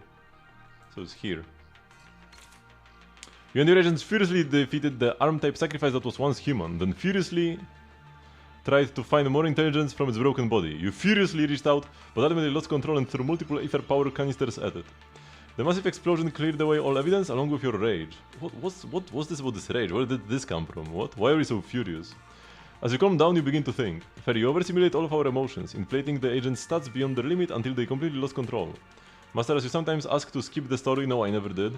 I created certain logic on my own so you could move faster to the next plot node. If it doesn't suit you, feel free to change it next time. We accept this explanation and move forward. With every step forward, the Hollow's unusual nature grows more apparent. Murky miasma, hallucinations, high concentrations of ether, fallen victims scattered along the way, and even traces of military combat operations left behind. What on earth happened here? Is it really just highly active ethereals deep in the Hollows? Your thoughts are cut short by the sounds of gunfire.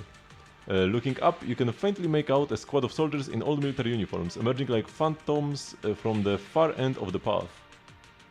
Is it a hallucination or reality? Your choice here will cause the future of Story 4 to branch. Launch a direct attack on them. An intense sense of foreboding stirs within you, but you firmly believe the tainted phantoms of the past truly exist and that something far greater is concealed behind them. You and your agents launch a direct attack against them. The result is clear, they were indeed beings formed from miasma. If they can be discovered, they can be destroyed. But such commotion will undoubtedly draw attention from the powers behind the scenes. The Exaltist followers have found this place. You have no choice but to deal with them as well.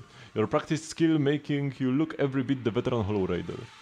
And when you rifle through their belongings, you appear all the more like one. You appeared clothes commonly worn by Exaltist worshippers, disguised to slip past any Exaltists along the way and reach the altar's depths where the Overseer waits, seizing the moment you launch your attack. Oh no, we're gonna fight the Overseer, man.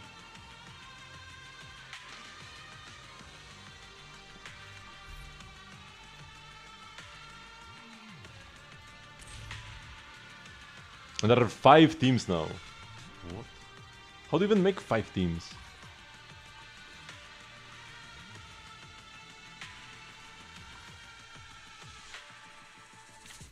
No, how do I wait? How do I enter the mode where I see all the quick config? Is that it? Oh yeah, this is it. So yeah, it's the miasma. It's the miasma. We play Ellen here anyways. We always play Ellen in the hardest stage. Guys, can I have plans for beating her? Nah, she's. I mean, just play the story. Just play the story, man. Okay, this is the one where you just have to survive, but it's physical. It's ether resistance. So playing Yishuan here is kind of bad.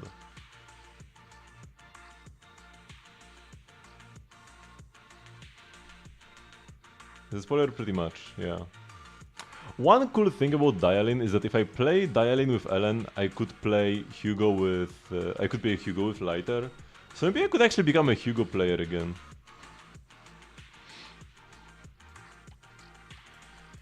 Also, I actually need to do more Ellen calcs now.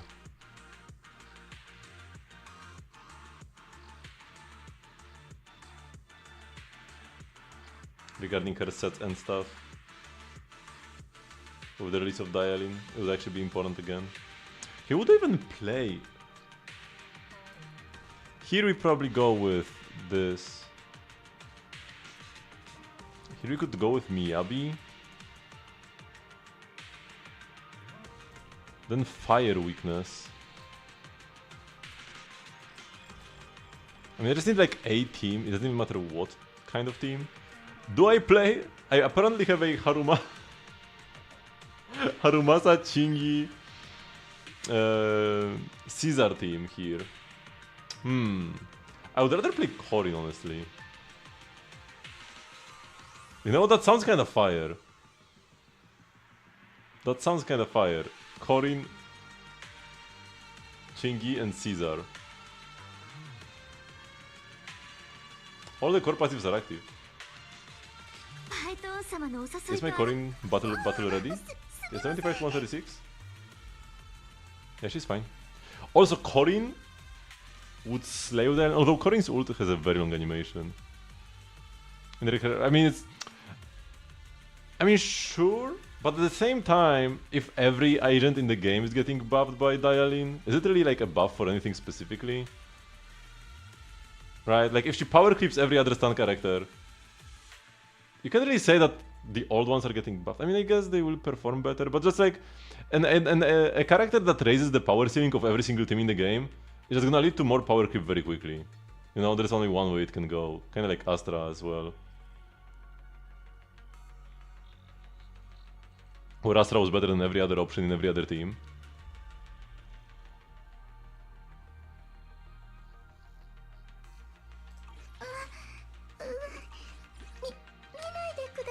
Okay, we have one team left. Fire Weakness. We could do Jane Bernice. Oops, not Trigger. Bernice.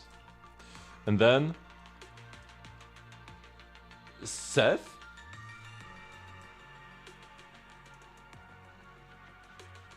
Huh? Do I even remember how to play Seth? Or maybe we just go like Lucy. Maybe this is more sane. Resist Ether. Man, so many Ether resistances everywhere. Even if you wanted to play Jiwan, it's so hard. Everybody either resists Ether or Ice. And including the boss where I actually am playing Ellen, but I just play Ellen against the final boss no matter what, like I don't care. Oh, I don't have a bang book here. What bang book do we play? Red Mokus. Maybe? Yeah, Red Mokus actually makes sense here. It's even fully active. We should have enough damage. Hopefully. Max HP will damage? Oh, that's the Yishuan buff. I actually am not playing Yishuan anywhere, because everybody resists Ether. So that's unfortunate.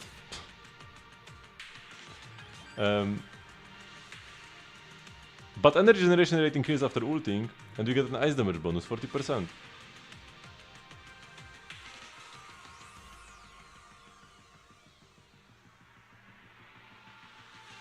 Aftershock damage from agents increases by 30 and their crit damage increases by 30. Does this mean, by there do they mean Aftershock or agents? Like, does the 30 crit damage, is it universal or not? 30% all damage rest down. I already have so much rest shit from lighter though, but this is an ice rest boss. Heavy ice rest boss. This should be better than 40% damage bonus, yeah. Even if this crit damage doesn't work. I mean, there is still one buff, always for Yidhari only. Like, it works for nobody else, man. Why in like a permanent mode or like a long-term mode? It's not permanent, it's like long-term. It will take a couple patches to reset.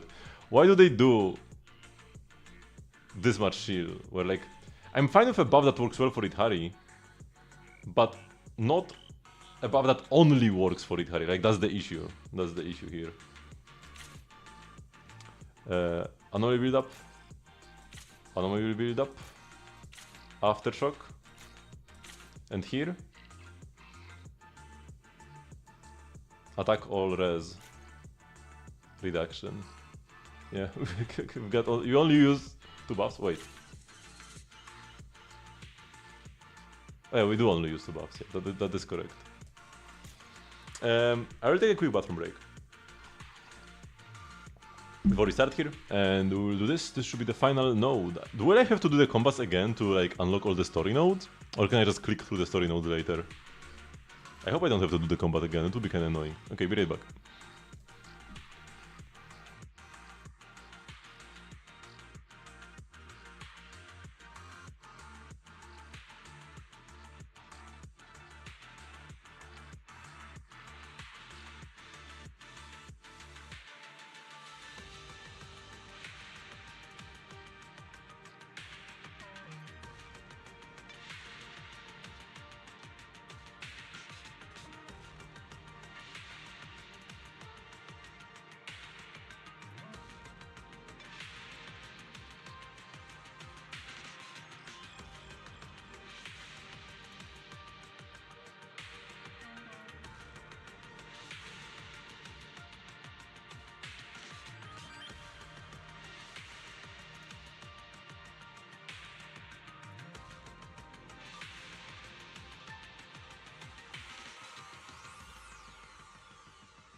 Whoa, holy focus.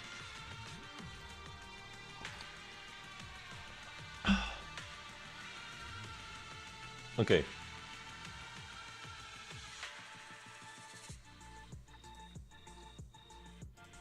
So let's go. Let's see if we can make Corin Chingy work against Jane. This would be like prime spot for Dialyn here.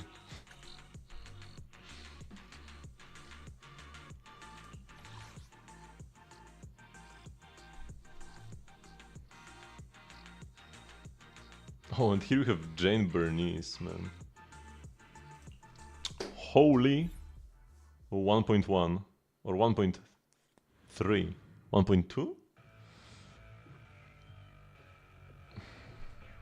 I think it was 1.2.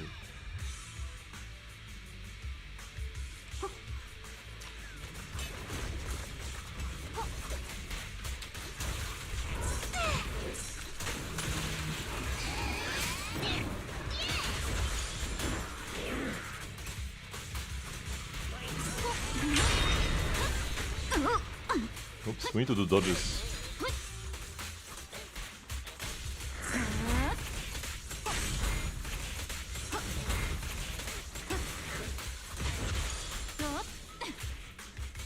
Hello?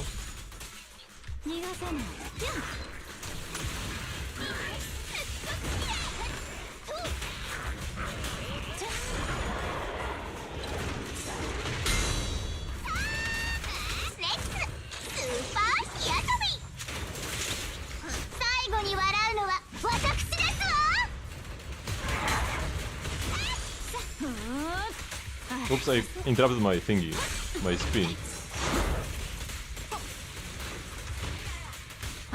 I should have pulled it here because he's stunned, his physical body is like full. That was kinda bad.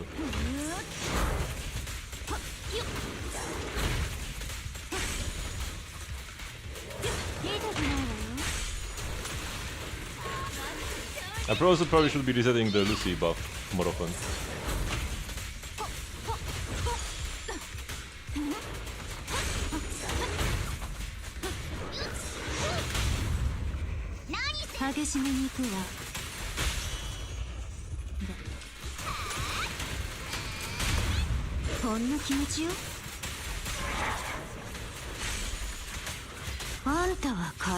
It actually went fairly well, you know?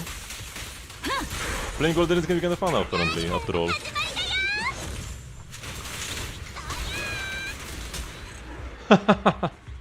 And Lucy killed him with her quick assist.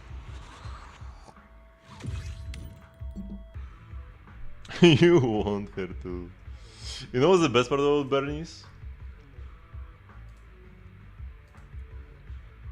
Hello, Evelyn's thighs. And I'm gonna play Corin the last stage.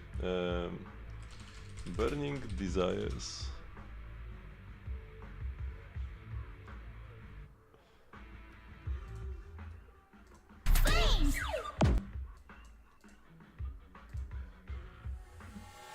Back in the day, Zenless agents used to always get like songs whenever they released. Now it happens sometimes, but more rarely. And this was Bernice's song. There is a 1 hour loop. That's the official upload. And I'll be serving you today. What can I get for you? A drink? Some snacks? Oh, a little flames! Mocktails exercise. The snacks are real nice. Sodas I'll mix dry. I'm lit, you can't deny. Wherever you want, wherever you need. So good you never, ever want to leave. Anything that you desire, set it on fire. I'll make you spend your days all away. Don't play while listening to this.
I'm not gonna be listening to the full 1 hour version. Remember you used to put on the Starry Kafka song? Before I build up Starry, you should play them when you do it for ZZZ. Oh no, what I used to do is I would play the like Star Rail opening thingy. What was this?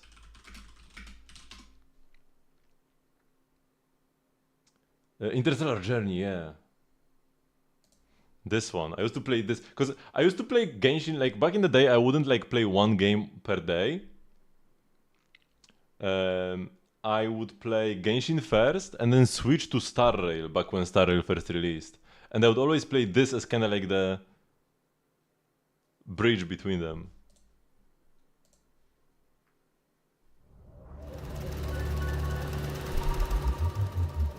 The transition, yeah.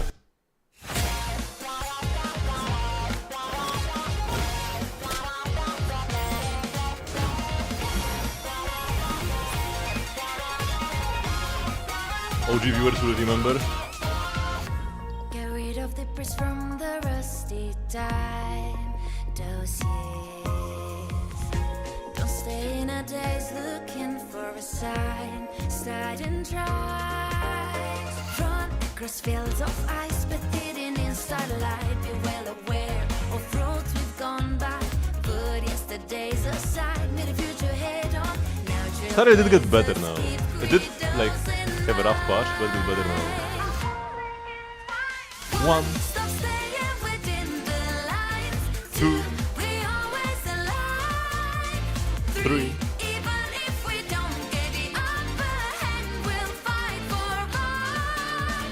Four, 5, 6.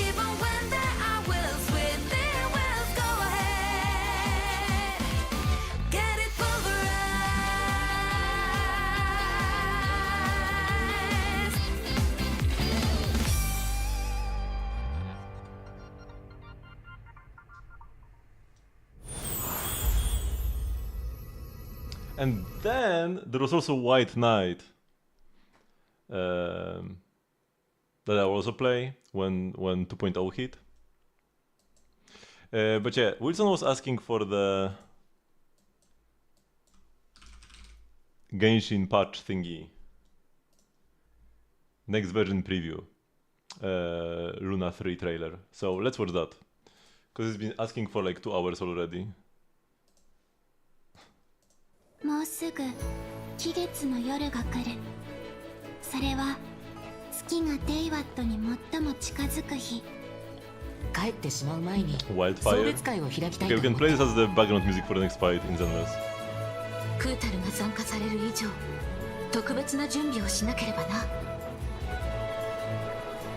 俺たちにできることは楽しい思い出を残してやることだけだ。ヤホダも何かあった時のために I love how Yasoda puts her glasses on during her animation. よし、ちょっと体を動かすとするか。獲物はあんただ。Ella is super lovely and has a cool kid, but her animations are just too long. I feel like we're to be great.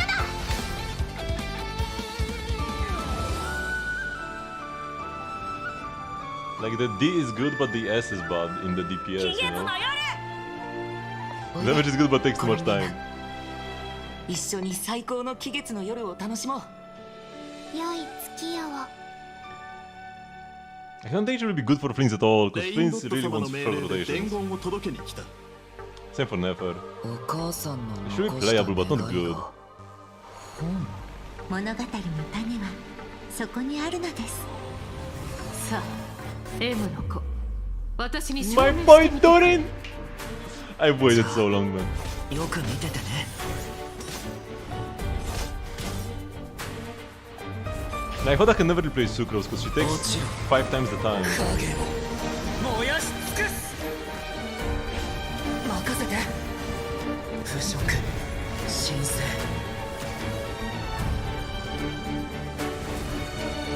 ここが地下の古国カンルアなもんなんでしょうか。 Healing doesn't make you deal more damage. 高速の限界が何らかの理由で揺らいでるのかもしれない。アビスの活動範囲がモンドにまで迫っている。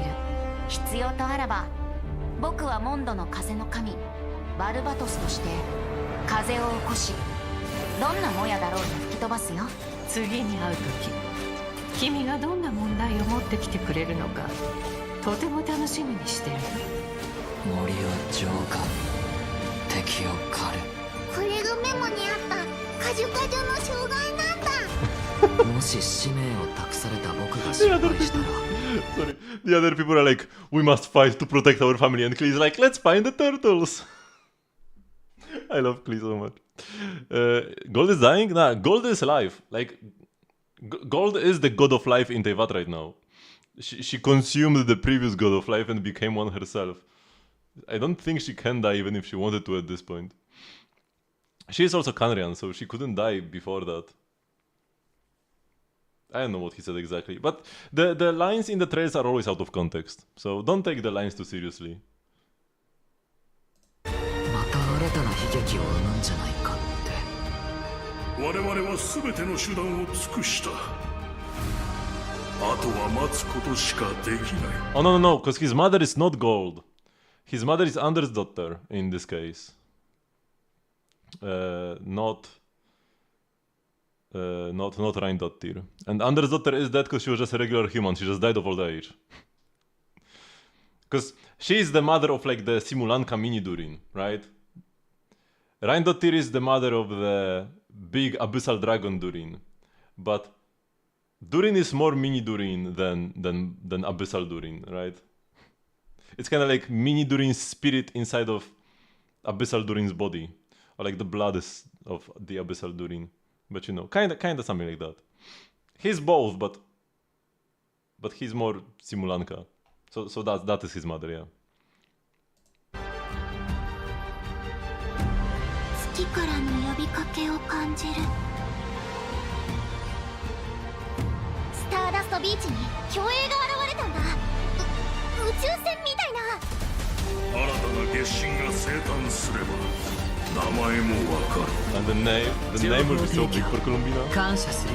この世界の最も本質的なルールに挑むというのかい？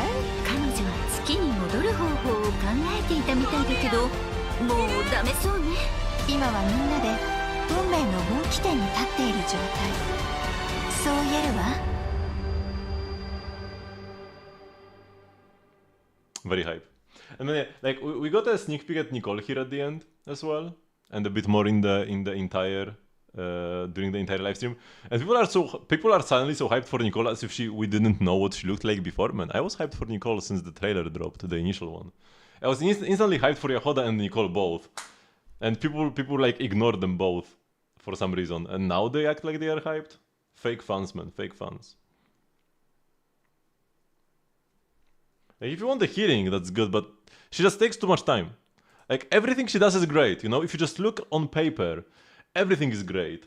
Her elemental application, and the buffs, and the healing, and Anemo, and it's huge. But then you look at how she plays, and she, like, runs on field for 3 seconds before she can actually swap out. It's way too much time. I don't think this can be better. Like, it will be decent, you know? Should be decent, especially at C6. But I don't think she can be better. No.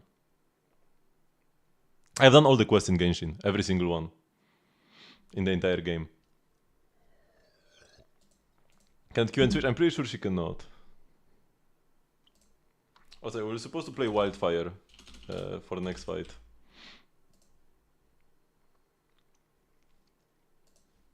Let's make it not too loud. Wrapped in biting wind, hearts will never bleed, frozen and vanished out of greed. In their restless dreams, they try so hard to breathe. Now the Crimson Shadow is for personal reasons, but we don't exactly know what for. But it's personal, it doesn't have anything to do with the Sarita for sure.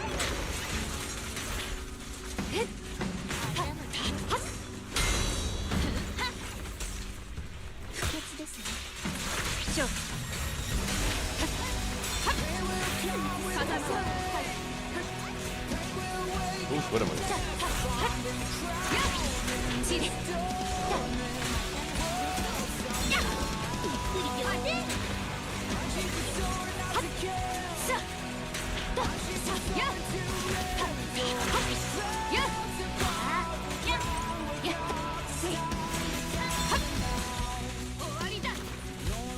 Wait, that's it? That's the stage? Hands crossed so tight. Only fire exists in brave hearts.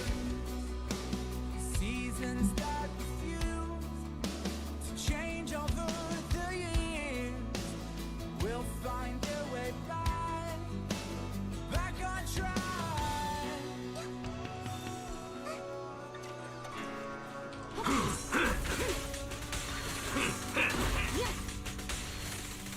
We made a choice, go fight.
Okay, let me turn on the music back, because the song ended.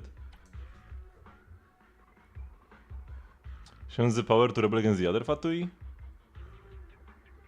I don't really think that would be it.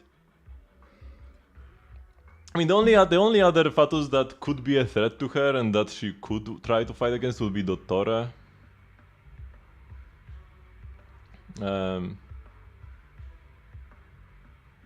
But yeah, we don't really know. We don't really know what her personal agenda is in this case. Oh, the emotes are lagging for some reason. What's happening? Maybe I have too many tabs open in Chrome. Yeah, that was huge. And now, before Sinbad got to before Sinbad got to the Cocolia fight, he already had like C6 5 stars. I wouldn't be surprised if he just one-shot Cocolia before the before second phase.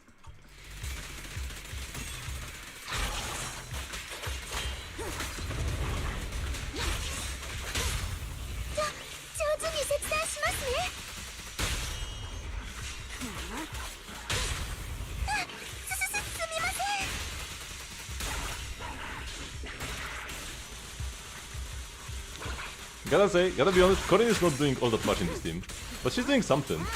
Oh, I took so much damage.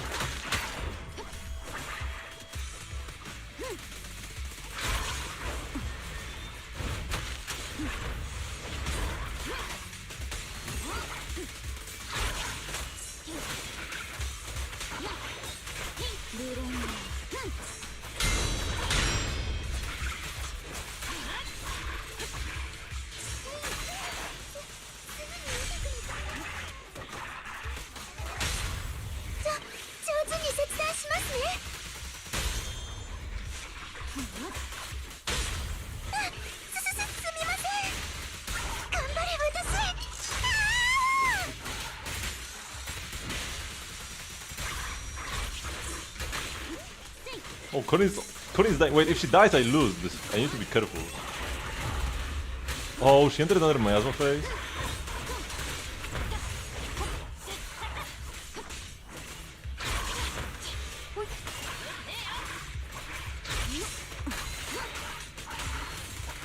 We are DPS Shingi on this one.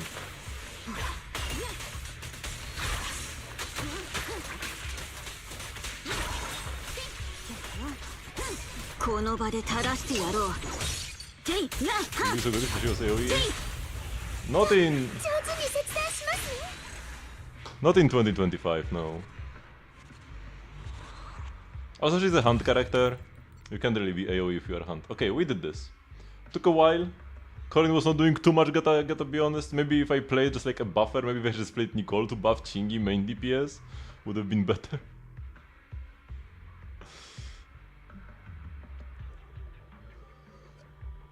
I don't know, using different agents because using Kirene was too easy. Maybe like pulling C6 characters before you even finish the first main story of the game is a bad idea, huh?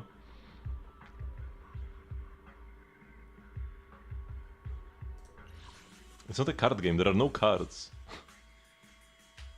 Hello, Molonek.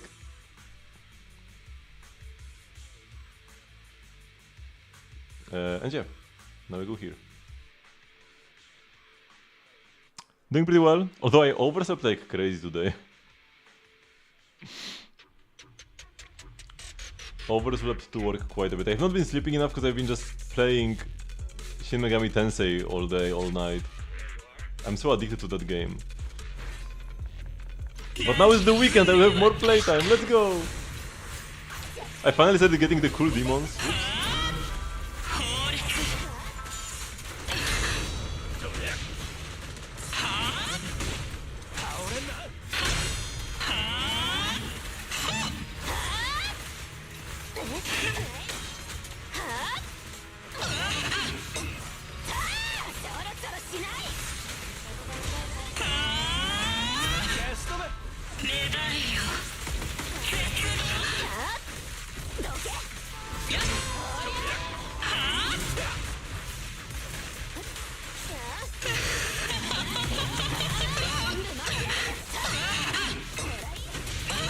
Oh, actually the stunning. Let's go. The oversleeping part, but oversleeping is not a good thing.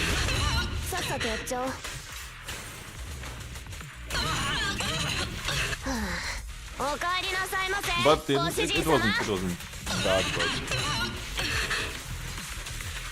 I mean it was pretty bad. I was 2 hours late for work.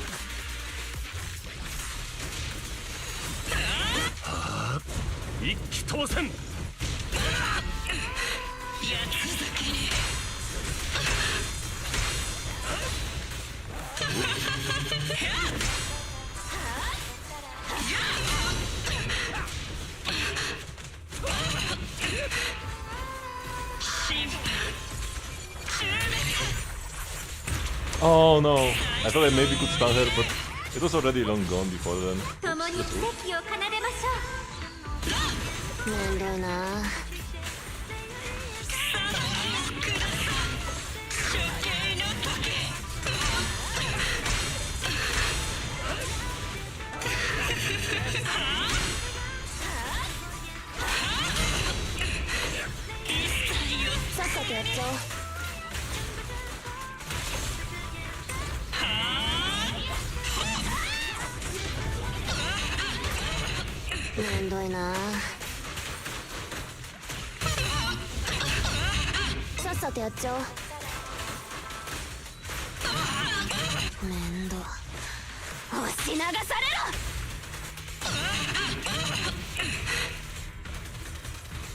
I'm just gonna get more poison against Bringer.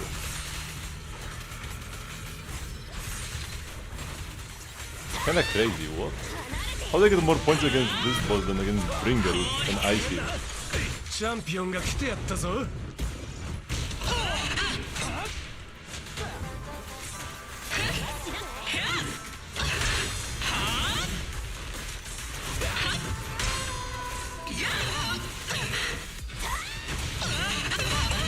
And another stun right at the end. Perfect. And should be exactly enough until the end of the fight. Which I can make use of the entire stun phase.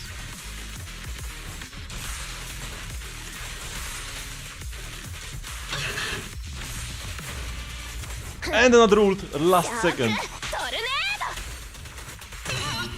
Huge, man. And then it looks so disinterested. What reason could someone like Arlecchino... For what reason could someone like Arlecchino want more power? Does he have to protect the orphanage? Does she even need any real ambition? I mean, sometimes just there are some world-shattering threats in Teyvat, you know? Like, she couldn't have fought off against the whale by herself, for example, right? So she just was mostly supporting us and Nuvilet in our endeavors, right? So she might just want to be able to handle stuff like this herself in the future. For Primos with APT and 5 pulls on monthly resets, surely you can get Durin. I mean 4k Primos, that's how much? 4105 divided by... Oops, not divided by 160. 30 pulls. Yeah, if you win the 50-50 you get it, but if you lose you don't.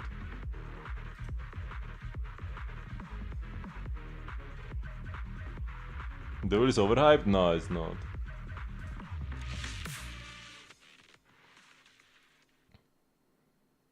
We needed like the fully powered Nuvilet to deal with it. Okay, bonk, bonk.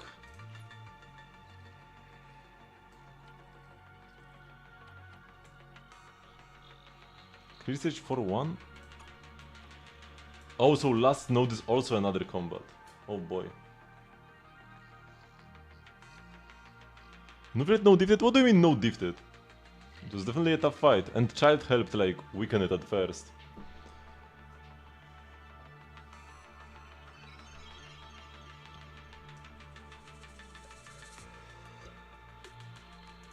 That is not what happened.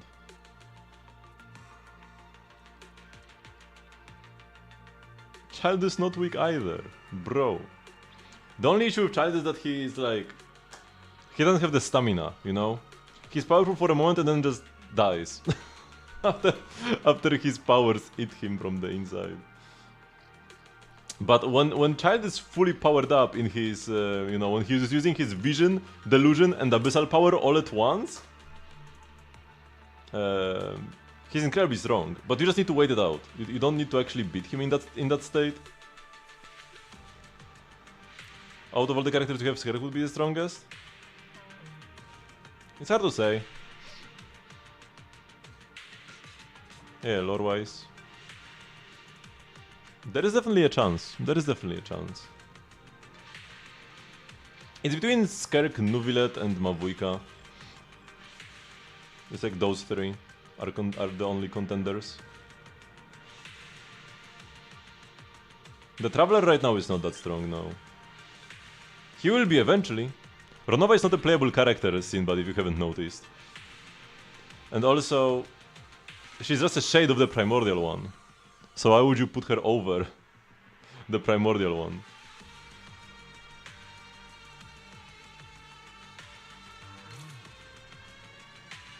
That's just favoritism. You just like her looks the most, so you said Ronova. You brought down the Overseer, but the thrill of victory is immediately drowned out by the overwhelming sight ahead. An overflow of miasma streams endlessly into the Hollow's uncharted depths. We have to stop the miasma from gathering further. At this rate, the Hollow's expansion will further surpass the Zenless limit. Looks like the Exalted's influence reaches far beyond just here. You don your disguise once again and investigate in the direction of the disturbance. You have witnessed a truly horrifying sight. Countless streams of miasma flow in reverse, swirling and mutating, gathering until it giving birth to a fabricated form. The fallen Overseer gradually resurrects in a bloody, grotesque shape, revealing her true form.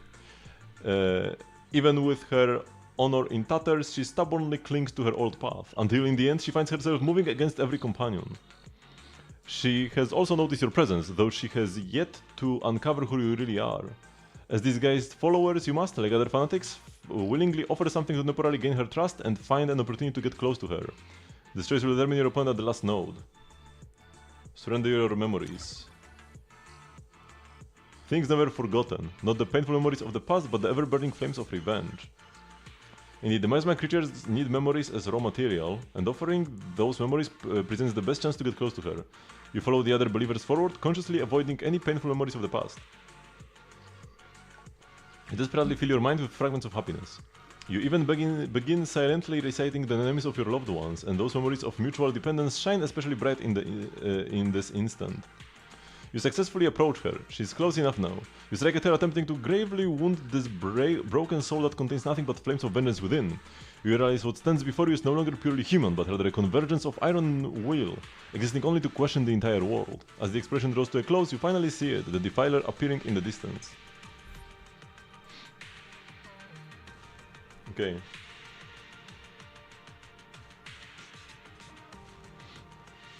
I said the primordial one, the heavenly principles, but the primordial dragons are also very strong.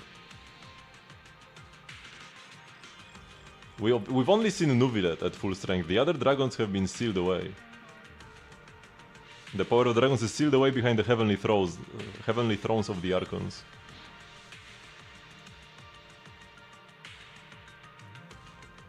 Man, trying to discuss stuff like power scaling in a fantasy world like this, when people just says dragons are bums, let's be for real. There is not even a discussion to be had. You just throw zoomer words and be like, ha, I'm right. Okay, yeah. I just don't find that too funny, you know. Either we have a discussion or you just say for real, no cap, no diff, neck diff, and there is no discussion, you know.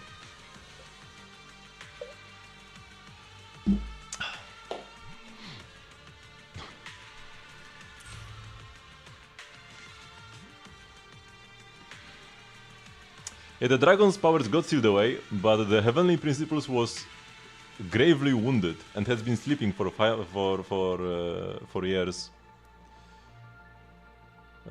Although wait, no? I think the heavenly principles were wounded even before the cataclysm, right? Or were they only sleeping for 500 years? I'm actually not sure now.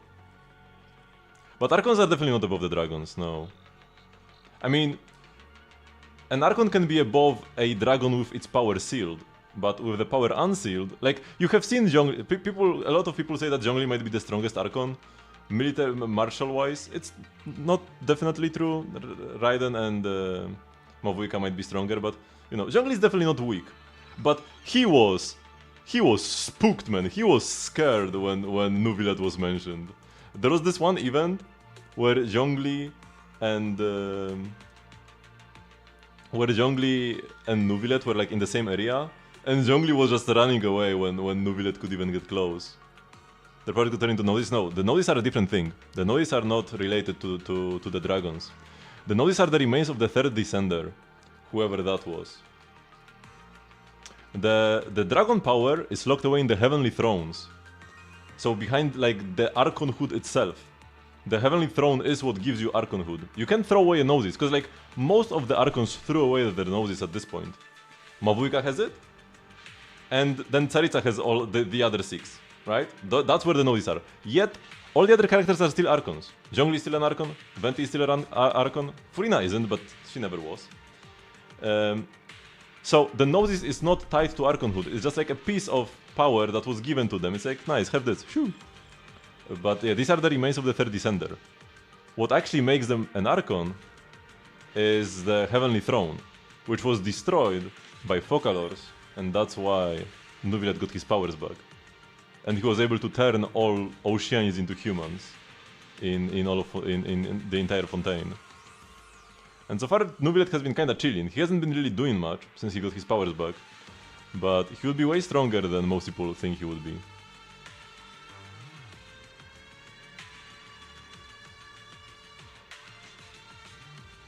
I mean, Apep has her powers. Apep has her powers sealed behind the Dendro throne still, so she's also way weaker than she could be.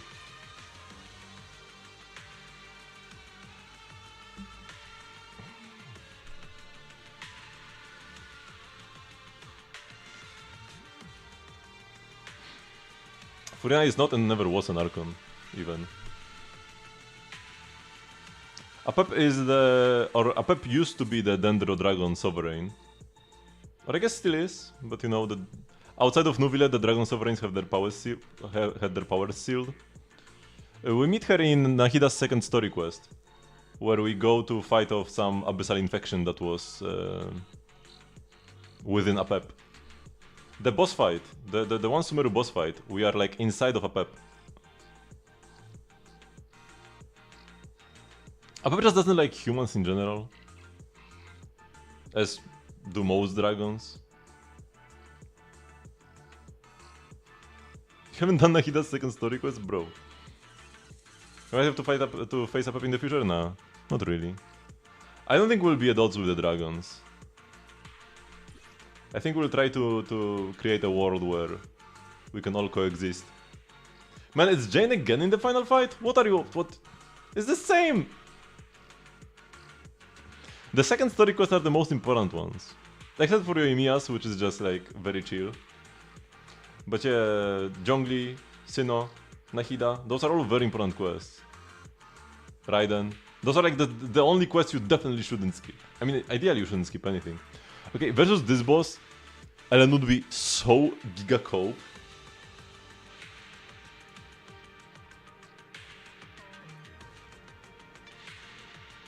What was Zhongli's second story quest? That was Ajdaha stuff.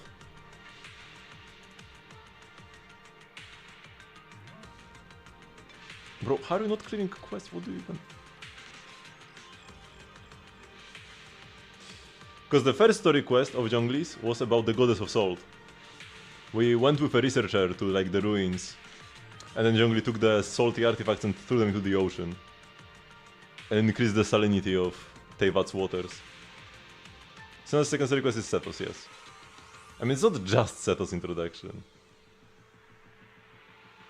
It was a bunch of Deshret lore. Okay, what do I even play and where, man? Do I play Ellen here, or do I go with this team?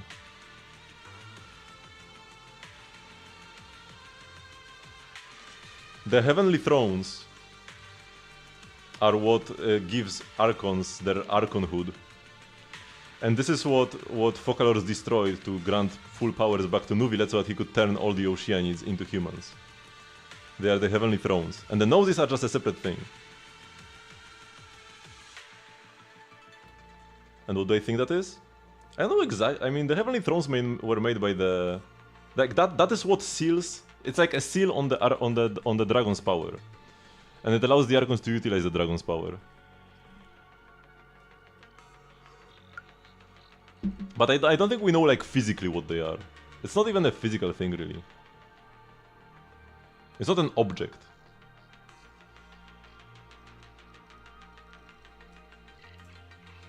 It's like the seat of an Archon, you know? The Archonhood itself.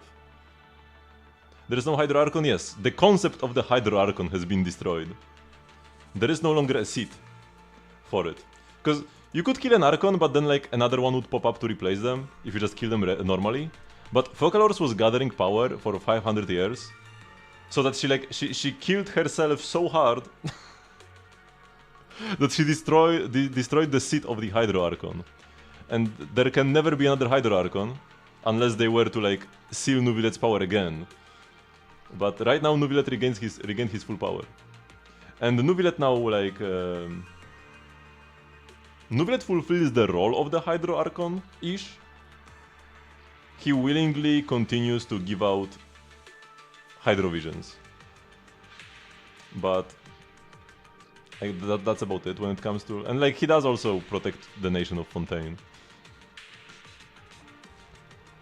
The Hydro Archon race. I mean, it's not really a race, it's a position. But it's like, you know, if somebody assassinated the president IRL, and the president got assassinated so hard that there can never be another president anymore. But it's not the president, it's like just a high-ranking official, you know? The president is still there. The president is the Heavenly Principles. It would be like a minister or something.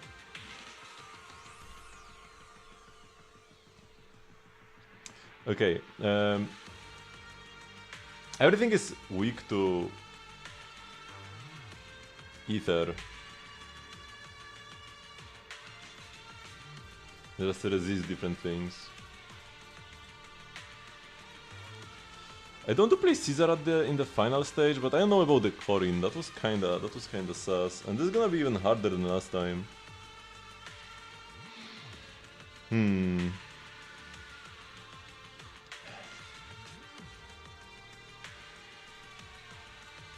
Maybe I go like Evelyn? Do they even have gear on Evelyn? Or maybe I do go Harumasa. Maybe we do go Harumasa Masa. Like this. Yeah. It's gonna go better than the Corin. It's gonna be a similar concept where I just on-field Chingy and then do Harumasa. Do I even remember how I play him? You create the little bombs and then you charge attack the enemy. Or you tapped... There was some shortcut with the EX special? Whatever, there is no time limit here. Or like the time limit is 10 minutes, you just need to not die. So you just need to spam Caesar's shield, we'll be fine. And then here...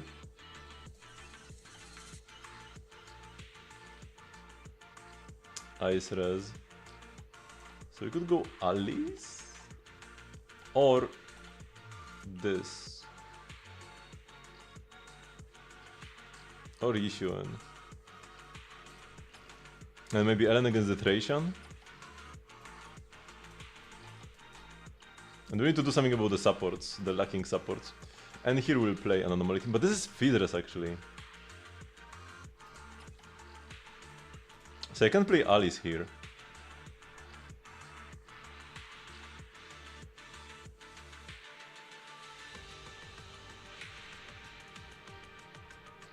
I believe that he did because she believes she betrayed the natural order, and the order was bring the sovereigns off their throne. I mean, it's like because the dragons used to live in Teyvat, and then the heavenly principles came and just took over the planet. They got the moon because essentially the brief history is that there was Nibelung, the big dragon king, and then like his sovereigns and stuff, right? And then somebody from beyond the sky came and told Nibelung that like this planet is gonna get nuked by Abyss. You better run away. I like you, so let's run away together. But Nibelung was like, no, I will not leave my planet. And then the traveler was like, okay, sure, and they left. But Nibelung was like, damn, I don't want the planet to be destroyed. So let's find a way to prevent this. So he decided to go live and like find a way to prevent his planet from being destroyed. And he left the 3 Moon Sisters. He made the 3 Moon Sisters, the 3 moons, to protect the planet in his absence. So he made the 3 Moon Sisters and he left.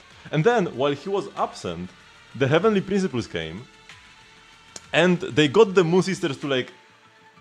He somehow got them on their side, right?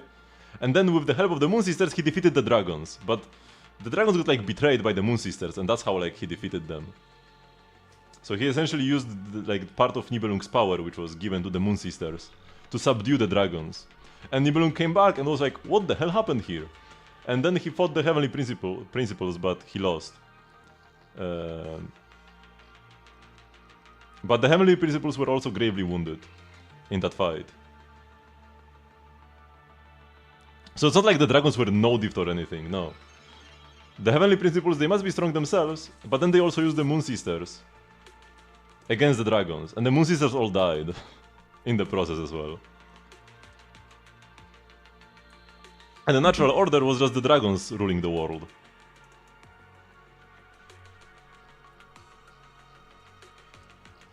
What do you mean, how gods played into it?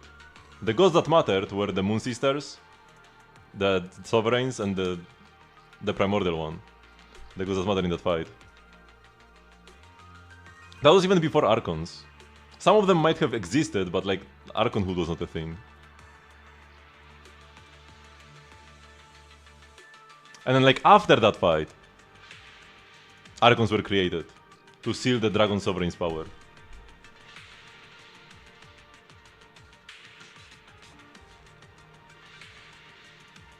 I mean, yeah, the dragons don't like Archons because Archons are the underlings of the Primordial one, who took over the planet from the dragons. So it's pretty natural, you know.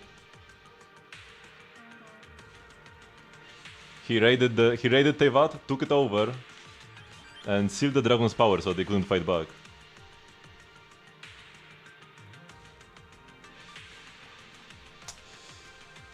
So I probably have to do this, by the way. And then we need one more support for this team.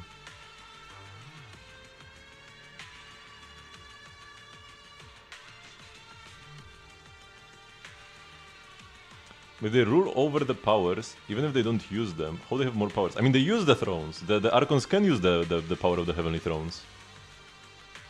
That's where their Archonhood comes from. They wouldn't be Archons if they didn't have the Heavenly Thrones.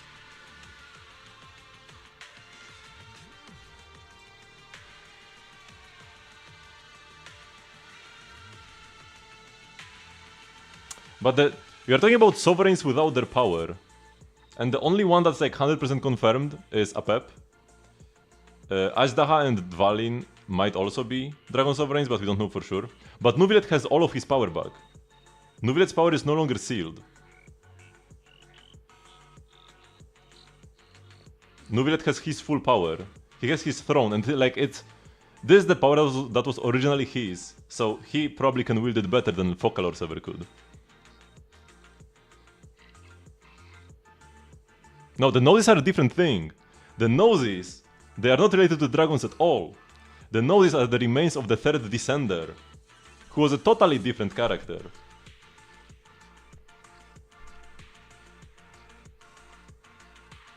So the noses they are not the thrones, and they are not related to the thrones at all. And the Archons don't even want them. Nobody wants them. They bring bad luck. Only Tsaritsa wants them in Tevat right now. Everybody else is trying to get rid of them. No, the noses are not the authorities. The noses are not required. Raiden is still the Electro Archon, even though she threw away her noses years ago. She gave it to Miko 500 years ago, or like ish. A couple hundred years ago, and then Miko gave it away to Scaramouche. And then Dottore took them. And the noses doesn't matter at all, right?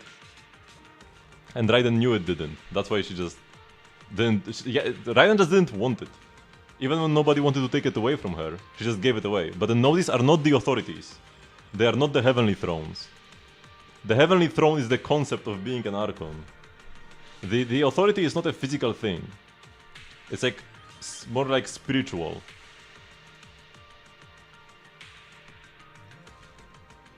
It's not an object, you know? I could do Pulchra here as well, but I'd probably rather do Lucy.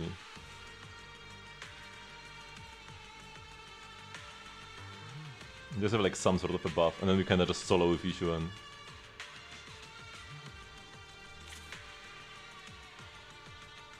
Two attack agents.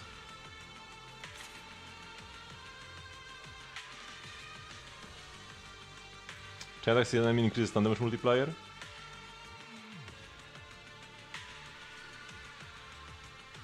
Actually better. Anomaly. Rapture agent, ice res. There is nothing for Yishuan. The noses are a different thing. You should not bring the noses into it, right? That's the issue that you are making. That's the mistake you are making. Throw the noses aside. That's a different thing. They don't matter for now. The heavenly authority, the heavenly throne, is just a separate thingy. It's the sealed power of the dragons, and that allows the Archon to rule over that element, because the dragons ruled over the elements. The Archons ruled over the 7 elements, and then their power was sealed, and now the Archons can use it.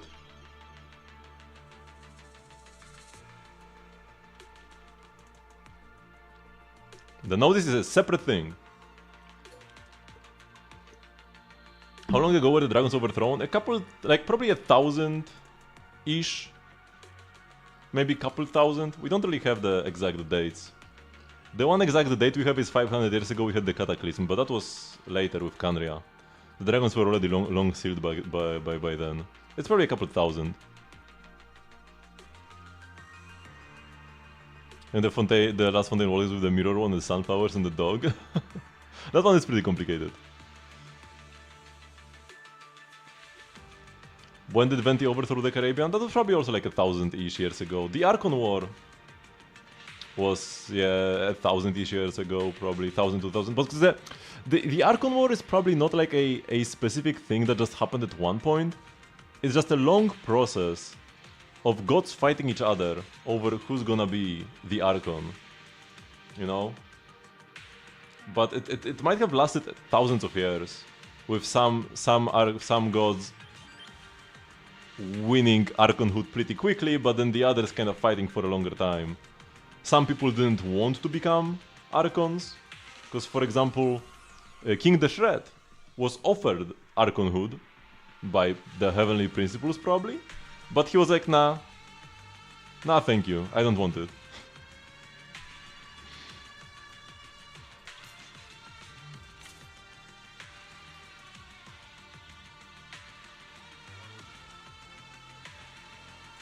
I'll probably go with this.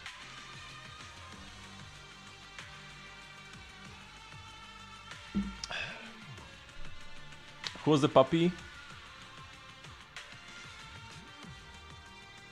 Wasn't the puppy like one of the guys? Not Renee, but like the guy who died through Renee's. I don't remember their names.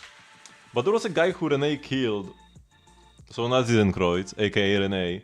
He killed him, or like he tried to he couldn't save him with like abyssal powers or something. And I'm pretty sure that's the guy. That's the guy who Renee experimented on before Jacob. So like not Jacob, but the guy before. There was another person, I'm pretty sure. Yeah, not Jacob, another guy who actually didn't make it, I think. I'm pretty sure there was one more. But I might be misremembering, it's been a while. How do you think Neuville's voice lines? Neuville made at the Archons for overthrowing the dragons, but Venti and Zhongli would be the only ones that are still alive by the time. I mean, because he doesn't... Because it's not the individual Archons. He's just mad at them because they are the underlings of the Heavenly Principles, right? He's not mad at the individual Archons. Not at the individual, but rather at the concept of an Archon, right? Because like he says that Nahida is kinda chill, but because she's an Archon, she will need to be punished as well. But just kinda because she decided to partake in this system, you know? She didn't fight back. They're like complacent, right? Because they aren't trying to stop the Heavenly Principles, they are working with them. And for the dragons, that's already a sin.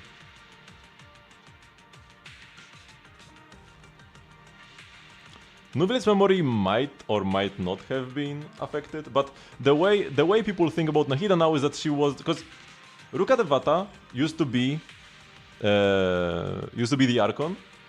Then at one point she like used up a bunch of her power and became small to like it was to like seal King the Shred away or something when he went mad. But then she became big again over time. But then 500 years ago she needed she used up all of her power to protect the Irminsul from the abyssal corruption, but she needed herself to get deleted because all the abyssal corruption was within her and she couldn't cleanse it herself. And Nahida deleted her. And how people remember this now is that Ruka Devata, or rather Nahida, was the Archon from the beginning. So what happened is that not that there wasn't an Archon, it's just in people's memory, it was Nahida the whole time. Right? It was Nahida who used to be the Archon years ago. It was Nahida who cleansed King the Shred, or like sealed him away. And it was Nahida who got like locked away in the Irminsul, but then she just got out. Without killing herself. That's how people remember it. Right? So, if Neuvillette is affected by the Irminsul memory change, which he might be, but I'm not sure, he will just remember Nahida as, like, Ruka Devata as Nahida. Like, it's just the same person the whole time. He just lost her memories at some point, because that can happen to a god.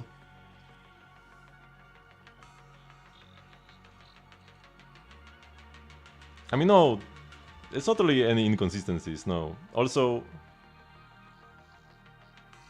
was Apep's quest before or after? Oh no, it was after the It was after the Sumeru Archon quest. But yeah, that doesn't really matter much. The dragons just hate the Archons as like a position overall, you know? It's kinda like if the government is corrupt, people will hate the policemen. Even though the policemen are not the government, but they work for the government. You know? But the policeman doesn't make the rules, but like he follows the rules and he executes them. So that's why they hate the Archons. The Archons are like the policemen of Celestia. It's not about the personality of anybody here, really.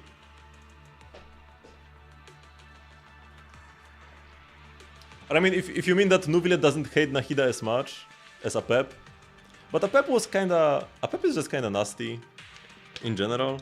So maybe it is just like the personality. But they both hate Archons. Both Apep and Nuvilet and all the other Dragon Sovereigns. Because Archons are their enemies, essentially. Some might be more chill, because if Azdaha and Dialyn are also Dragon Sovereigns, they had a pretty good relationship with their Archons, actually. So I guess some of them might have just given up on their quest for vengeance.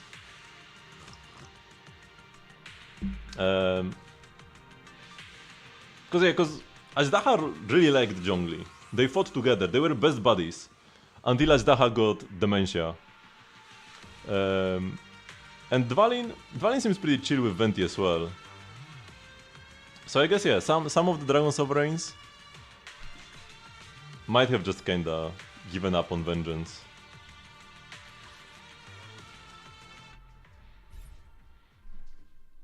I mean, the third descender thingy with the noses wasn't explained all too well yet. Or rather, right now it's kinda in the books. We just got a bunch more info in Not Cry.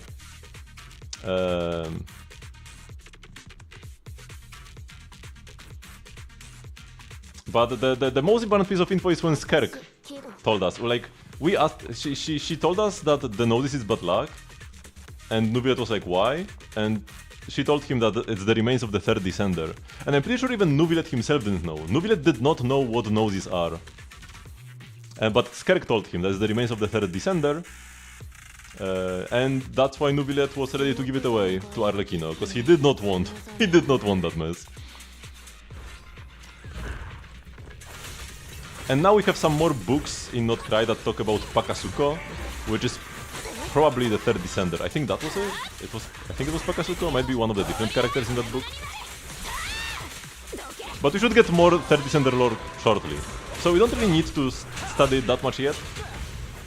Because there should be like actual quests and not just readables about the third descender soon-ish.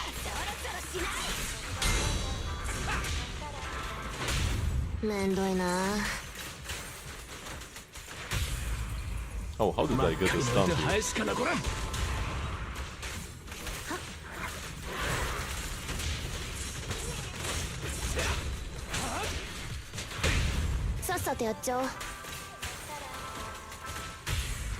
thought he was just a rock that only gave shape.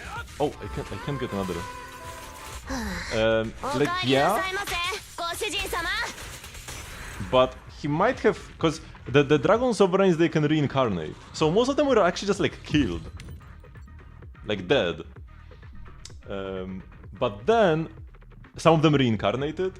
We saw texts in Enkanomiya talking about how the Hydro Sovereign will reincarnate into a human body because the Vishap lineage, because Vishaps were kind of like the descendants of the dragons, but the text talked about how the Vishap's blood was so diluted that there aren't really true dragons anymore, and now the Hydro Dragon Sovereign will reincarnate as a human instead of a dragon, instead of a Vishap. And now we have Nuvilet, who's kind of like a human dragon. So that kind of happened. So we know that Nuvilet is the reincarnation of the Hydro Dragon Sovereign, and he only got his memories back fully when he absorbed the power again. When he got his powers back from the Hydro Throne, he got back his memories. Because the memories were held within the power.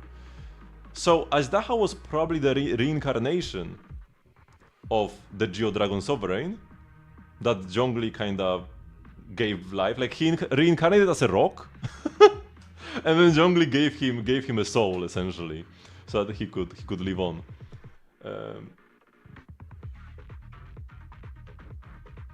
But he never got his powers fully back. Zhongli always had the throne, and still has. So he never got all of his memories back. He might have not really known fully about his nature, although they do have some of the memories. Nuvilet knew he was the Dragon Sovereign all the time.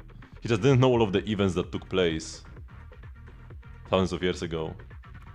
Like, it was only after he got his powers back that he was like, oh man, I need to kill all the Archons. Because he recalled the atrocities.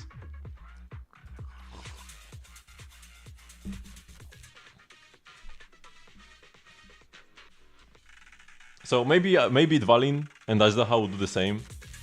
Hard to tell. They don't know the full picture, and neither do we really.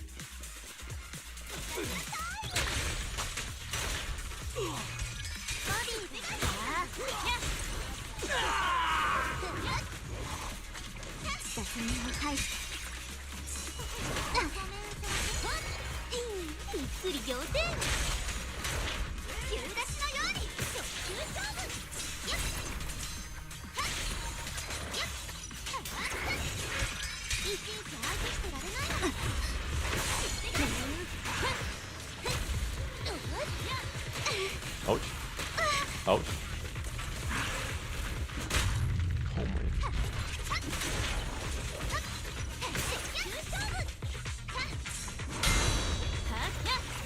私とパエトーン様の邪魔をしないで。お気の毒様、どうかもち。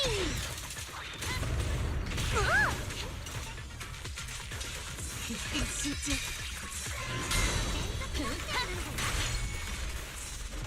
っぺりいたずらタイムフィールド家に敗北なし。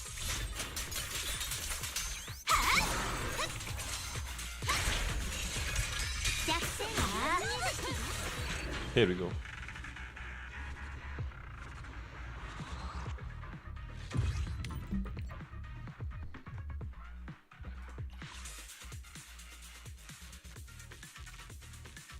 Okay, they still defeat all the enemies. Let's hope this Cope Yishuen team does fine, but he is weak to Ether.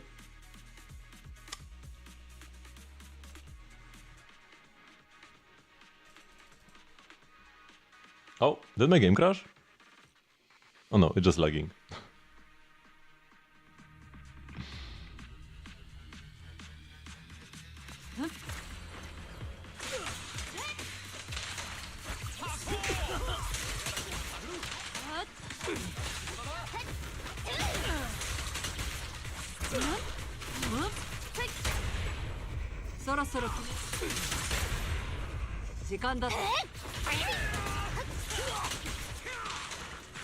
No, killing these small enemies is so annoying.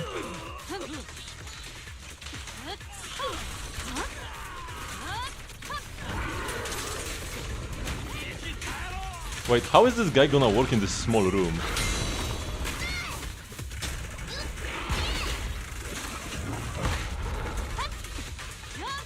Because this attack where he goes up into the sky.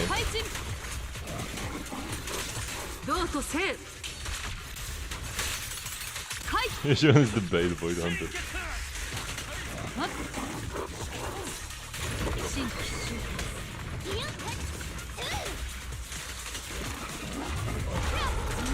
Ah, I mistimed the thingy.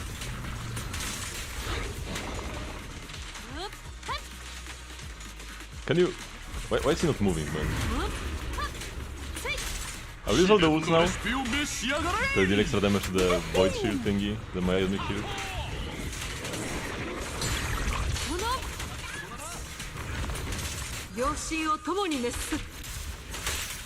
Oh, I missed the ult? What you saying?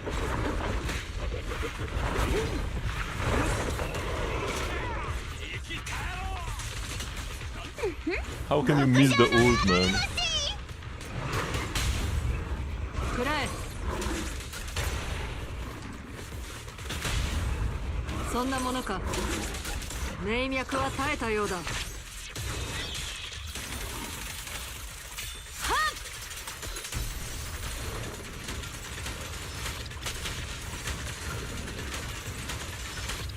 I should have probably gotten the pun stack.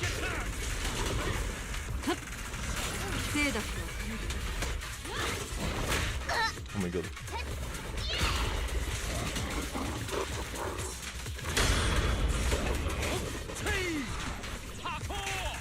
Okay. I'm still finding time, I think.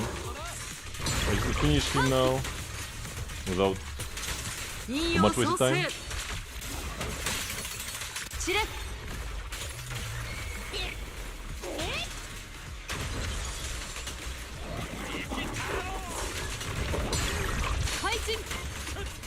Okay, this should finish him. Right? Come on. Here we go.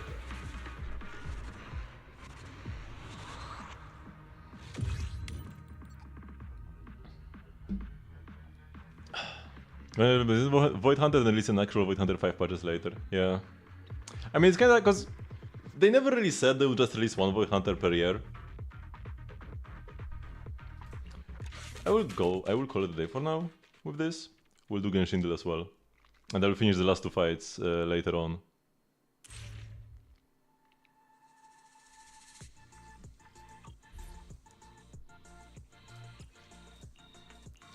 Even more rewards that I'm not using. 32k. That's 200 pulls.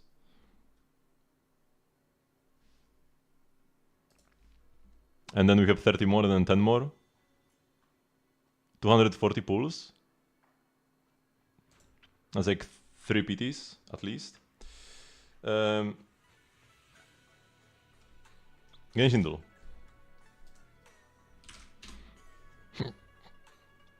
So it's kind of like emanators in Star Rail. They can also be more than one per region.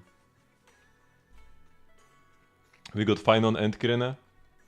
And even Evernight is probably an emanator. Or like March is, but Evernight is more like her emanatorish powers. Okay, it's this boss, but way above 3.4. So somebody who like randomly used Scaramouche way later. I think I recall such character, but who was it? Oh my god, I remember that like they kind of used to give characters the most recent boss, Matt. But then one time there was like a random Scaramouche. Was it maybe like Sethos? No. It was Sethos! I was right! It's just even later, it's a different character, but it was Sethos! Gotta give me credit here. I got the boss right. And it was two arrows above. So even above 4.7. So somebody in Atlanta who also uses this.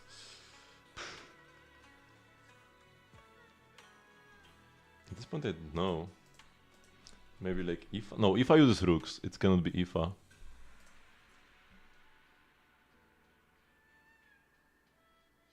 What if it's like Emily? No, it cannot be a polearm. What if it's Escoffier? No, it's also a polearm. What if it's Mizuki? Mizuki could be it. No. She uses Arlecchino. Below 5.4. Not a catalyst. Okay, so it's a sword, a claymore. A sword or a claymore, right? That's all the weapon types? There are 5?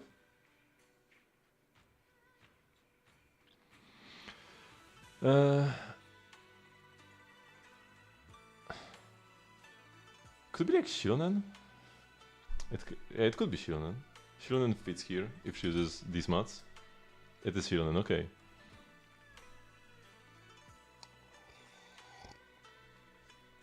That was a tough one. At least with my start. But we got there. I wonder what on Mrs. Nubilet mine right now. She win. Easy clap.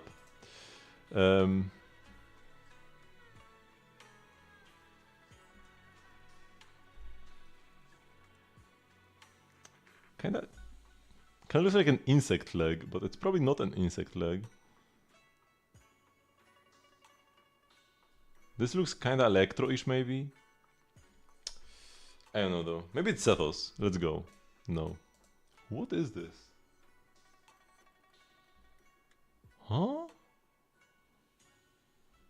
I have no idea what this is. It's like Razor's skill?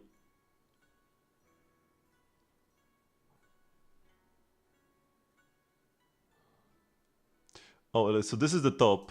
This is the top. This is the bottom. Is this Eula's burst maybe? Molten Inferno. Oh no, this is Dihya.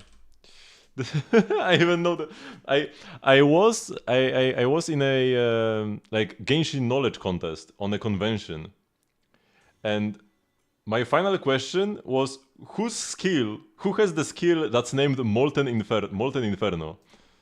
It took me a while. I was like thinking, and they were like, "Oh yeah, this guy is gonna be out. No way anybody answered this question. The question is kind of unfair." And then I was like, "Dicha," and I won. True story. So the name alone, I instantly would know that it's Dicha. Okay, that's like soup. What if it's nuvilet? Or is it a stew? If it's a stew, it's not nuvilet. If it's a soup, it's nuvilet. It's probably just gonna be shangri. Yeah, okay. What did you win? It was just some like currency I could spend at the convention store. I think I got a shirt for that. I think that's what I got. Might have been something extra as well. I don't remember though. I definitely got a shirt. Okay, it's this time Shuei for sure, man. How many one-shots do I have here? 2. I think one of them was Shuei and one of them was not Shuei. It was before I was Shueiing all over the place. Firefly maybe?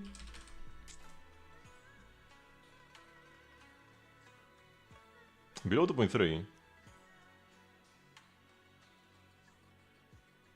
Distraction unit? Oh, that's a Misha. Imagine remembering that Misha is a distraction character. Fits him a lot.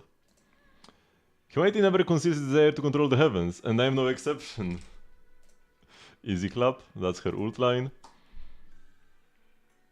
What is this? Is this Himeko as well? No. No, this is like the gun lance. This is Bronya. Yeah. Note. Who notes things down? I thought immediately like Asta. Because she's kinda Herta's accountant in a way. But is there somebody with like an animation where they write stuff down? Could be Remembrance MC, you know what?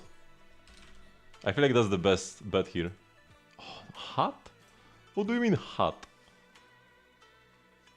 Remembrance MC was the pick, man. I stand by my choice. Who has a hat in Star Rail even? Aventuring sometimes. Harmony MC has a hat. Buthill sometimes has a hat, I'm pretty sure, but I don't even know if he can write, man.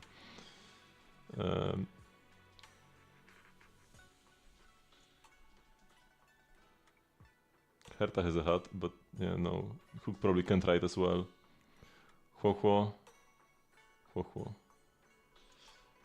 Jade. Oh, it's Jade! It's Jade, it's her contract.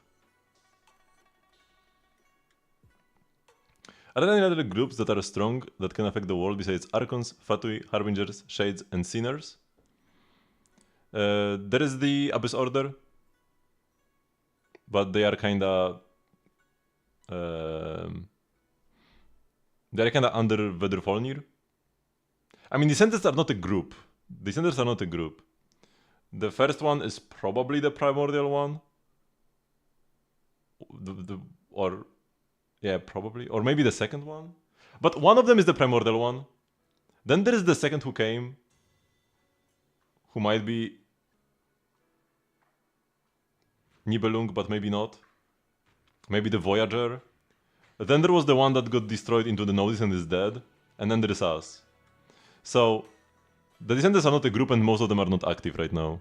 It's pretty much only us who are like active as a Descender. Is Abyss Order even tough? Yeah, I mean, they're doing quite a lot actually. With their like Canria restoration process. Their plans, I mean, we know the most about their plans, so maybe that's why it seems like they are doing the most progress. But they are doing a lot of progress with their plans. And it does involve recreating the world-ish. And then there is the Abyss itself, but the Abyss is not really an entity, it's more like a natural force. It's more like a force of nature.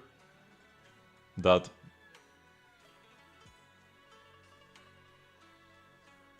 kinda like has the innate ability to destroy Teyvat. So if it's not fought against, it will cause trouble.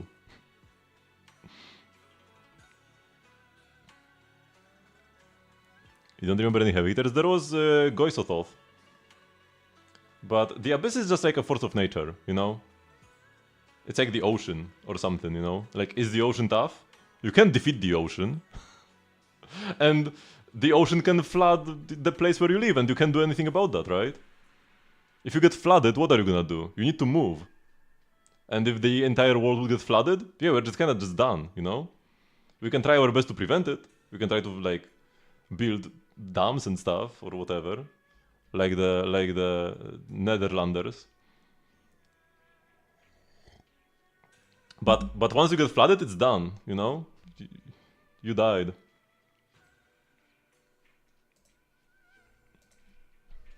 Okay, Piper.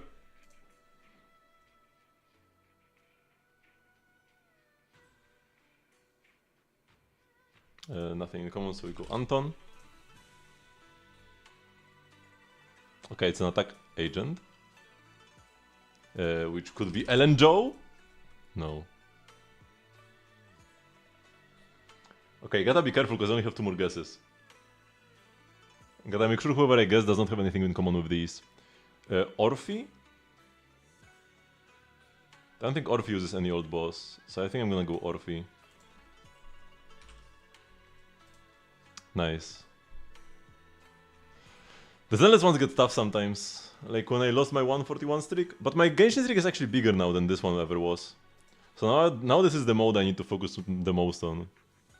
But it's usually easier than Zenless because we have the version. In Zenless there is no version. So I actually need to focus more on like the boss mats and stuff like that.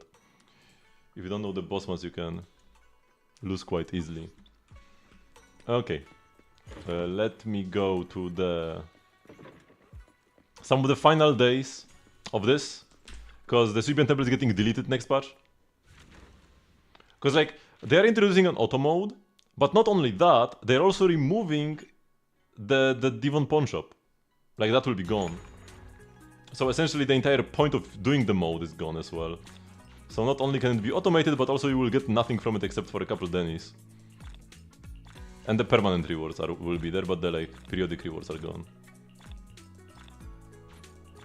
I can just do this, I don't need to click confirm.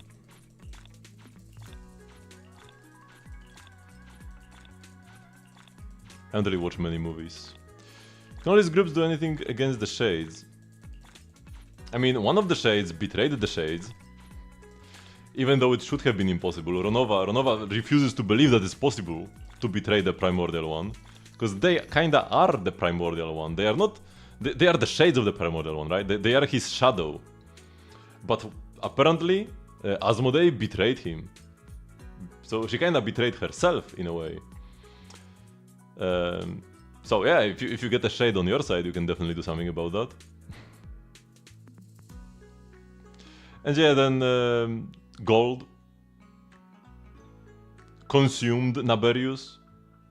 But Naberius was like already... Because I think that the thing with the Gold is that Naberius's heart was already like out there somewhere. And she just kinda assimilated it into herself. So she didn't like defeat Naberius in combat. Naberius was already gone. And then Reindottir absorbed her. I think that's how it went. We don't know if Paimon is Asmodee. She could be, but she could not be. Or she could be just a fragment of her. Maybe she split herself into multiple fragments, but we don't know. We don't know exactly what is Paimon still. It's just a compelling theory. But yeah. No concrete information. So yeah, also the Shades have like the obligation to always follow the Primordial One, like every order of his and stuff. It's just the Primordial One is asleep now, so that's why Asmodee was able to betray him and herself at the same time. So the Shades are definitely not omnipotent, yeah.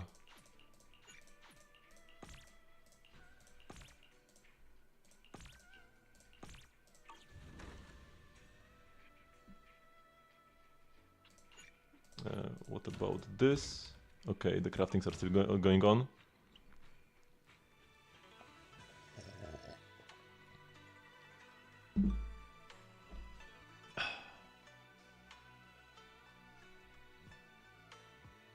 I mean, it's possible that whatever happened with Paimon also involved the modification of Irminsul. So nobody would remember who she was.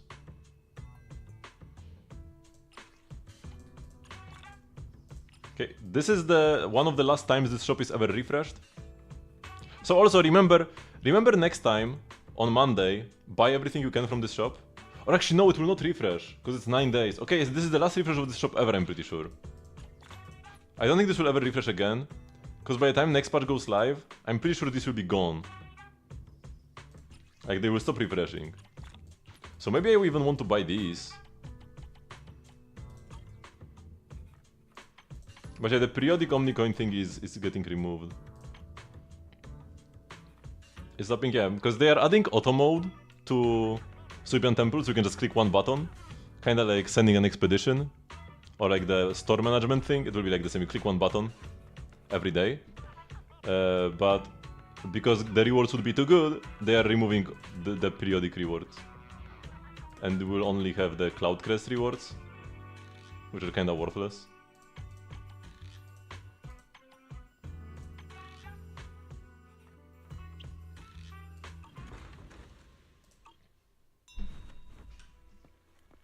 Unfortunate, unfortunate. Also, I need to buy the monthly pass in Zenless because it's ending in like 3 days. But there's actually a small exploit you can do to get free money. Because I think if you only have like 1 or 2 days left on your monthly pass, they send you a mail with a reminder to refresh it. And it has like 1,000 Dennis attached or something.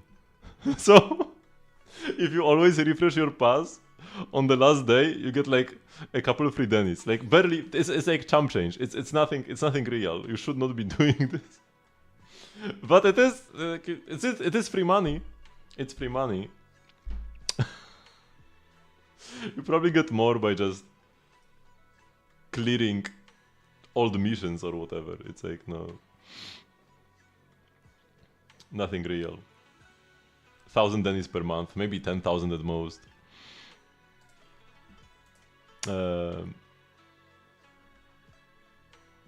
Logic Colombiana, which is mostly not affected by Irminsul, could be. But Colombiana is also very young. Or at least when it comes to, like, you know, moon goddesses, she's pretty young. That was a significant amount. No. Because Colombiana is like 500 years old, right? I'm pretty sure.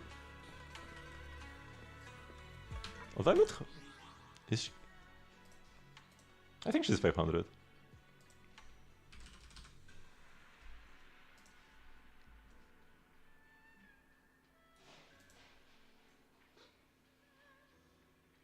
Yeah, she was born within the Sanctum of the Oathbearer around 500 years ago. So she's like a baby still, in god terms. Just like Nahida is still kind of a baby, and Nahida is also 500 years old.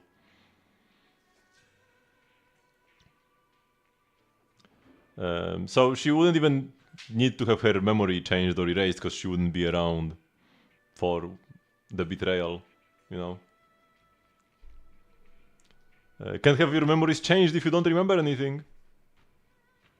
That's the strat to counter the Irminsul, the rewriting. Okay.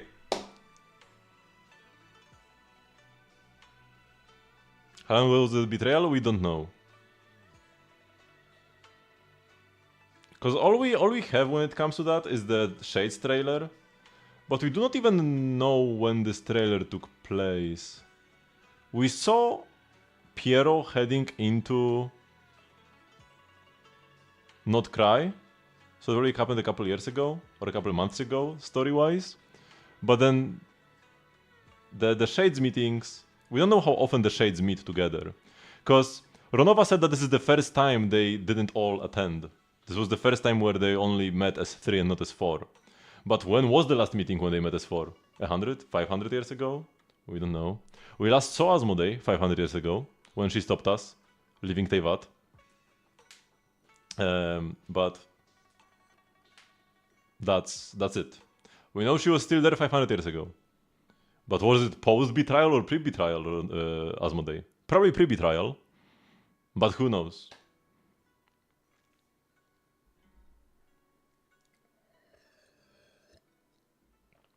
US tariffs. Oh yeah, that makes things even tougher. For a while they wouldn't even ship anything to the US.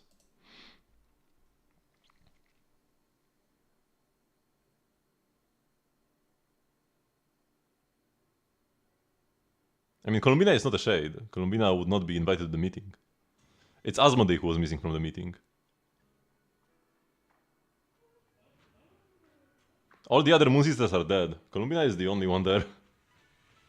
And she's not even like an original Moon Sister. She's just kind of like a reincarnation, like a new one. We don't even exactly know what Columbina is, other than she's like related to the Frost Moon. But why was she born even?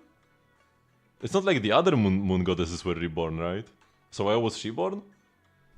I don't know. Okay, so thank you very much for watching. But this will be the end of the stream for today. I do, however, stream every single day at 8 PM CET, which is 3 hours before now. Tomorrow we'll be playing Genshin. We can yap about lore even more. I do like yapping about lore. So just make sure to come tomorrow and we'll yap more. You can join the Discord server if you want stream notifications and the like, and to know what game I will stream every day. It will be Genshin tomorrow, and then the day after it will be Star Rail, and they'll probably like more or less alternate. Oh yeah, Wednesday will be Zenless, because that's when we get a new patch. Yeah. 5 squads. You already paid for yours on Ami, but you saw it in Japan. Probably would have been cheaper that way. Although you still have to pay some taxes on it, right? How does it work actually? I don't know, when you buy expensive souvenirs. Okay, let me already rate somebody. 2 viewers, let's go. Zenless is the only category where every stream does as poorly as mine. So I guess I feel a bit better then. Okay, do the squats. 1, 2, 3, 4, and 5. Okay, so see you all tomorrow. Bye bye.